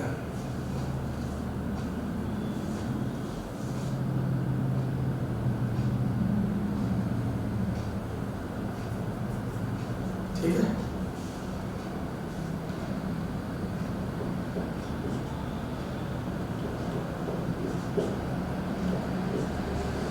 है ना, ये बनेगा। then first fringe width, second distance of fourth bright from center of screen, third second distance of seventh dark from center of screen, third separation between second third fourth separation between second bright between fourth dark and first bright, ठीक है। अब जैसे ये देखते हैं अपन, इससे आपको idea लगेगा स्क्रीन पे कैसे घूमेंगे हम, सुनना ध्यान से। अब सबसे पहले इसमें सॉल्यूशन देख सेकंड का। अच्छा पहले का देखो सॉल्यूशन फर्स्ट बोलो। तो मच्छर है बीटा वाटर, बता पानी में जाएगा, हवा से पानी में जाएगा, लैम्डा बढ़ेगा या घटेगा? ये रे ऑप्टिक्स में पढ़ेंगे, 10th में पढ़ा होगा। Lambda in any medium is equal to lambda vacuum divide by mu. Mu का फार्मूला था म्यू बराबर lambda medium upon lambda vacuum upon lambda medium. ठीक है, तो लैम्डा मीडियम बराबर आ जाएगा बाई म्यू। तो बोल दो अच्छा वैसे भी फॉर्मूला याद है, बीटा एयर बाई म्यू। बोल कितना है 4 mm डिवाइड बाई 4/3 आ गया 3 mm। देख ले तेरे सामने फ्रिंजें जो 4 mm दूर थी वो 3 mm दूर रह गई, मतलब करीब आ गई। ठीक है, चलो आ जाओ। अब देख, हाँ second, distance of fourth bright from centre, distance of, तो मैं बोल दूं ये देख YDAC में देखिए ना स्क्रीन, ये O, ये S1, ये S2 है ना, डिस्टेंस ऑफ फोर्थ ब्राइट है ना, ये डिस्टेंस ऑफ फोर्थ ब्राइट, ये रहा फोर्थ ब्राइट, राइट ये भाई, तो ये आ जाएगा distance of fourth bright, fourth bright ये आ जाएगा कितना 4 बीटा। ए बेटा ये फर्स्ट सेकंड थर्ड और ये फोर्थ ब्राइट, तो बोल दो हर दो ब्राइट के बीच में सेपरेशन बीटा होता है, तो बोल दो y बराबर 4 बीटा। देख दिमाग से कर रहा हूं, जबकि मैंने तेरे को y निकालना सिखाया नहीं, मैं दिमाग से निकाल रहा हूं बीटा के डेफिनेशन से, क्योंकि बीटा का मतलब पता मुझे, दो ब्राइट के बीच का सेपरेशन, तो 4 बीटा, तो 4 लैम्डा d/d है ना। अब पहले फ्रिंज बिट निकाला, अच्छा फ्रिंज बिट भी तो पूछ दिया मैंने। अच्छा ये तो सॉल्यूशन बनता, ये सॉल्यूशन 2 का first part, fringe bit beta बराबर लैम्डा d/d, फर्स्ट पार्ट करेंगे, फर्स्ट बीटा पूछा ना फर्स्ट में, लैम्डा d/d निकालो, लैम्डा d/d, बोल लैम्डा कितना है 5000, या इसको लिख दो 5000 × 10⁻⁻10 एंगस्ट्रॉम को, d की value 4 metre upon capital small d 1 mm 10⁻³ बोल कितना आ जाएगा, ये 4, ये आ जाएगा 20, क्या है रे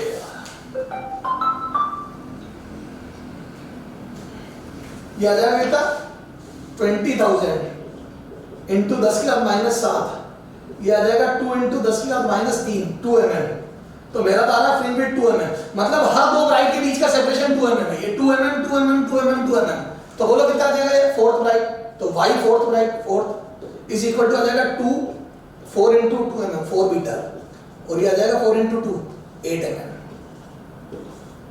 ये फोर्थ ब्राइट का सेपरेशन। तो क्या मैं बोल दूं फोर्थ ब्राइट सेंटर से 8 mm दूर होगी। अच्छा आ जाओ, अब ये आ जाएगा सेवंथ डार्क है ना, ये सेकंड, ये तो फर्स्ट हो गया बीटा, ये हो गया first beta, second fourth bright है ना। अब आ जाओ थर्ड क्वेश्चन, सेवंथ डार्क। अब देख डार्क में लफड़ा बेटा, या तो यूं गिन, पहली डार्क होती β/2 में, अरे पहली डार्क याद है, पहली ब्राइट से पहले होती है, तो ये β/2, तो पहली डार्क होगी β/2 में। अब पहली डार्क β/2 पे होगी तो हर बीटा पे डार्क आएगी, तो β/2 plus beta plus beta plus, तो मैं बोलूं सेवंथ डार्क के लिए first dark plus six dark, first dark plus 6 dark, और तो यहां से लिख दो β/2 प्लस 6 बीटा, और या फिर सीधा एक काम करना 2n - 1 λ/2, और 2n - 1 देख 7 डार्क, तो 7 14 13 λ/2, और लैम्डा पे आते बीटा का पार्ट डिफरेंस आता है, हर लैम्डा पे बीटा चलते हैं हम सेंटर पे, तो 13/2 बीटा। अरे बोले ना हर लैम्डा पर बीटा ऊपर चलते हो आप, याद है जैसे जैसे पार्ट डिफरेंस लैम्डा बढ़ता है, देखिए ना यार, यहाँ लैम्डा था, यहाँ 2 लैम्डा था, यहाँ 3 लैम्डा था, हर लैम्डा पे बीटा ऊपर चलते हो, जैसे लैम्डा बीटा, तो जैसे जैसे 5 लैम्डा चलते हैं वैसे वैसे स्क्रीन पर बीटा चलते हैं, और हर लैम्डा पर फेज डिफरेंस 2π होता है। तो लैम्डा की दो बातें, लैम्डा पर 2π फेज डिफरेंस होता है, लैम्डा पर स्क्रीन पर बीटा चलते हैं, ये याद रखना, लैम्डा पर स्क्रीन पर बीटा चलते हैं। तो ये रहा, तो मैं बोल दूं 13/2 बीटा, और बीटा कितना आ जाएगा बेटा 2 mm, तो मेरा ये आ गया 13 mm। याद ट्राई करना लास्ट वाला, कर लोगे सेपरेशन वाला, दो आंसर आएंगे इसके। सर कैसे आएंगे, एक दोनों एक तरफ सोचो, फोर्थ ब्राइट डार्क भी ऊपर और फर्स्ट ब्राइट भी ऊपर, तो मिनिमम सेपरेशन आएगा। एक सोचो फोर्थ डार्क ऊपर और फर्स्ट ब्राइट नीचे, तो सेपरेशन ज्यादा आएगा। तो यहाँ पे दो केस आएंगे, ठीक है, तो एक मिनिमम और एक मैक्सिमम, ट्राई करना, कल बात करेंगे इस पे, या चल अभी कर देते, चलो पॉज कर, ट्राई कर, फिर मैं डिस्कस करता हूँ, तू पॉज करके ट्राई कर, फिर मैं डिस्कस करता हूँ। तो सर ये तो समझ में आ गया कि हम जैसे एयर से मोटर में जाएंगे फ्रिंज विड्थ कम हो जाएगी, फ्रिंजें पास आ जाएगी। अच्छा सर ये वाला हमने ट्राई कर लिया, पॉज करके अब आप बता दो सर फोर्थ वाला। देखो मैं बोलता हूँ ये रहा सेंटर ओ, देख first second third fourth bright ऊपर में बनेगी, सॉरी फोर्थ डार्क, ये फर्स्ट डार्क क्रॉस डॉट, ये देख 1 2 3 4 फोर्थ डार्क, ये फोर्थ डार्क है ना, और ये फर्स्ट ब्राइट नीचे कर, ये क्रॉस ये डॉट, ये फर्स्ट ब्राइट, तो देख ये हो गया फोर्थ डार्क, ये हो गया फर्स्ट ब्राइट, ये सेपरेशन। तो वो तो y fourth dark minus Y first right, ये हो गया सेपरेशन।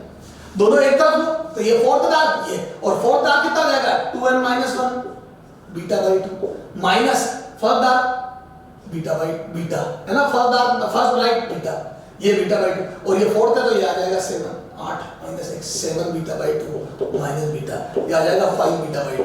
और बोलो, और बीटा के लिए 2n रख दो तो आ गया 5 बीटा, देखो बीटा रखना जैसे 2n रखोगे वो आ गया 5 बीटा। तो इधर fourth dark 7 beta by 2, first right beta, ये आ गया 5 बीटा बाई 2, खत्म। आ जा, ठीक है ना, आगे आ जाओ, ठीक है, ये तो यही है। अच्छा सर मैक्सिमम अब नीचे ले लोगे तो यहाँ बीटा ऐड हो जाएगा, ये प्लस भी आ सकता माइनस भी आ सकता है, तो यहाँ प्लस भी आ सकता माइनस भी आ सकता है, तो माइनस में आ गया प्लस में आ जाएगा, कितना दोनों ऐड हो गए 9 बीटा बाई 2, तो ये 9 mm आ जाएगा। कर लोगे क्या? तो ध्यान रखना, अगर वो सेपरेशन पूछे तो दो केस बनेंगे, ऊपर भी और नीचे भी। अच्छा अब देख, मेरे को सेंट्रल मैक्सिमा डेफिनेशन बहुत काम में लेता है, वो बता देता हूं, है ना। तो सर ये ब्राइट डार्क तो समझ में आ गया। अभी तो देख एक एंगुलर सेपरेशन भी बता देता हूं, सुनना। जैसे YDAC ये O, देख बेटा, अगर मैं सोर्स सिमेट्रिक रखूं, इसको बोलते हैं इनिशियल पार्ट डिफरेंस। क्या बोलते हैं बेटा? इनिशियल। पता है इनिशियल कोई पार्ट डिफरेंस है क्या? जैसे ये है 3 लैम्डा, ये भी 3 लैम्डा। पता है इनिशियल S1 और S2 पर वेव S से गई, इनिशियली कोई पार्ट डिफरेंस है क्या? कोई पार्ट डिफरेंस नहीं। देख इनिशियल पार्ट डिफरेंस 0 देख, ये भी 3 लैम्डा, ये भी 3 लैम्डा, इनिशियल पार्ट डिफरेंस 0, तो अभी डेल x 0 शुरू में इनिशियल। अब आगे जाएंगे तो यहां पे भी पार्ट डिफरेंस 0 है, देख ये 10 लैम्डा मान ले, ये भी 10 लैम्डा, तो बोल दो यहां पे डेल x बराबर 0, दिस इज सेंट्रल मैक्सिमा। तो सेंट्रल मैक्सिमा क्या होता है? This is central maxima, central maxima, है ना। सेंट्रल मैक्सिमा पर डेल x 0 होता है। ध्यान रखना, सेंट्रल मैक्सिमा वो फ्रिंज होती है, सेंट्रल मैक्सिमा वो फ्रिंज होती है जो सेंटर में बनती है। नहीं सर, क्या नहीं? सेंटर में बन रही है, अभी बन रही है पर जरूरी नहीं है। तो सर क्या होती है? सेंट्रल मैक्सिमा वो फ्रिंज होती है, वो पॉइंट होता है जहां पार्ट डिफरेंस 0। मैक्सिमा तो बने लेकिन पार्ट डिफरेंस भी 0। देख जैसे देख यहां देख, यहां पार्ट डिफरेंस लैम्डा, ये मैक्सिमा है but not central maxima, but not central maxima. Central maxima maxima है, बिल्कुल है, but not central maxima. Central maxima वो पॉइंट होगा जहां पार्ट डिफरेंस 0। सर ऐसा थोड़ी है, देखो ना सर, सेंट्रल मैक्सिमा तो सेंटर पे ही बनती है, हम तो यही मानेंगे कि सेंट्रल मैक्सिमा सेंटर पे बनती है। अच्छा तो बेटा मान ले, ये ले, ये ले, ये ले, ये ले, ये ले, बनती है, नहीं मानेगा तू? ये ले, ये ले, ये सोर्स, ये S1, ये S2, मेरे लाल आ जा तू, यहां ले ले 2 लैम्डा और ये ले ले बेटा 3 लैम्डा, है ना। ये बात दे दी मैंने, मतलब ये मैंने कैलकुलेशन करी घर में, तेरे को दे दी है। और ये 0, ये 10 लैम्डा, ये 10 लैम्डा, ये 10 लैम्डा, ये 10 लैम्डा। आ जा मेरे लाल, ये स्क्रीन का सेंटर है, ये स्क्रीन, ये सेंटर है। अब देख ये 2 लैम्डा, ये 10 लैम्डा, 12 लैम्डा, ये 3 लैम्डा, ये 10 लैम्डा, ये 13 लैम्डा। यहां पे पार्ट डिफरेंस कितना आ रहा है? 13 लैम्डा माइनस लैम्डा 12 लैम्डा। देख 3 और ये 10 13 आते ये, तो यहां पे आ रहा लैम्डा। ब्राइट बनेगी, बिल्कुल बनेगी सेंटर पे ब्राइट। अब अगर तू मेरी बात नहीं मानेगा तो तेरे हिसाब से तो सेंटर पे बनने वाली ब्राइट ही सेंट्रल मैक्सिमा होती। गलत, this is not central maxima, ये सेंट्रल मैक्सिमा है ही नहीं, क्योंकि नो डाउट ये ब्राइट तो है, सेंटर भी है, ब्राइट भी है, पर this is not central maxima, this is not definition of central maxima. तो सर फिर क्या होती है? सेंट्रल मैक्सिमा थोड़ी सी कहां आएगी बेटा? ये ज्यादा चला ना, अब तेरे को तू ज्यादा चला बेटा, तेरे को ये नीचे, ये देख देख, पहले तू 3 लैम्डा में 2 लैम्डा चला, अब थोड़ा नीचे आ जा ताकि मैं ज्यादा चलूं। देख तू चल ले 9.5 लैम्डा और मैं चल लेता हूं 10.5 लैम्डा। अब देख यहां जा, ये देख, तो मैं O से नीचे शिफ्ट हो गई, तो सेंटर देख कितना, ये 10.5 प्लस 2 12.5 और ये 9.5 प्लस 3 12.5, तो यहां क्या पार्ट डिफरेंस 0 है। देख डेल x बराबर 0। This is this P point, this is central maxima, this is central maxima, central maxima. देख ले, सेंटर पे भी ब्राइट है, सेंटर पे भी ब्राइट है, लेकिन वो सेंट्रल मैक्सिमा नहीं है क्योंकि वहां पार्ट डिफरेंस 0 नहीं है। तो सेंट्रल मैक्सिमा वो फ्रिंज होती है जहां पर path difference strictly should be 0।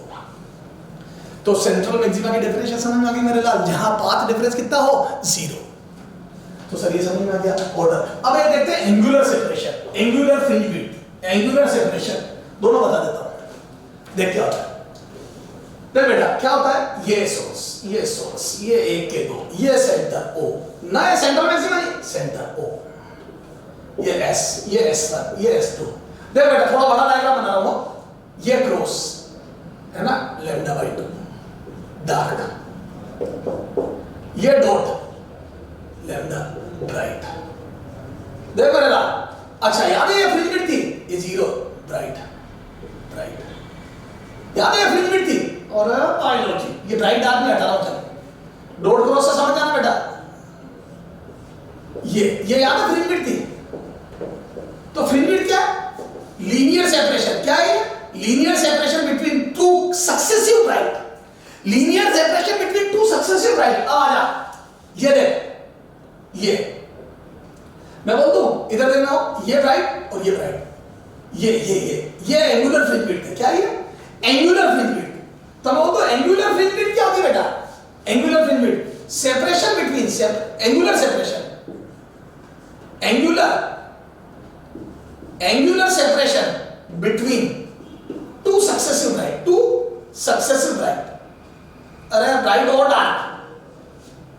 एक होता है linear separation between two successive bright और डार्क, और एक होता है angular separation between two successive bright और डार्क। ये अब देख theta W angular fringe width कितनी आ जाएगी, तो मैं बोल दूं बीटा बाई डी, ये देख ये डी होता है, ये डी और ये बीटा, ये बायोलॉजी ये बीटा, तो यहां से देख tan थीटा बराबर tan थीटा, और छोटे एंगल के लिए थीटा तो बराबर lambda D by D upon D, D से डी गया, ये आती लैम्डा बाई स्मॉल डी।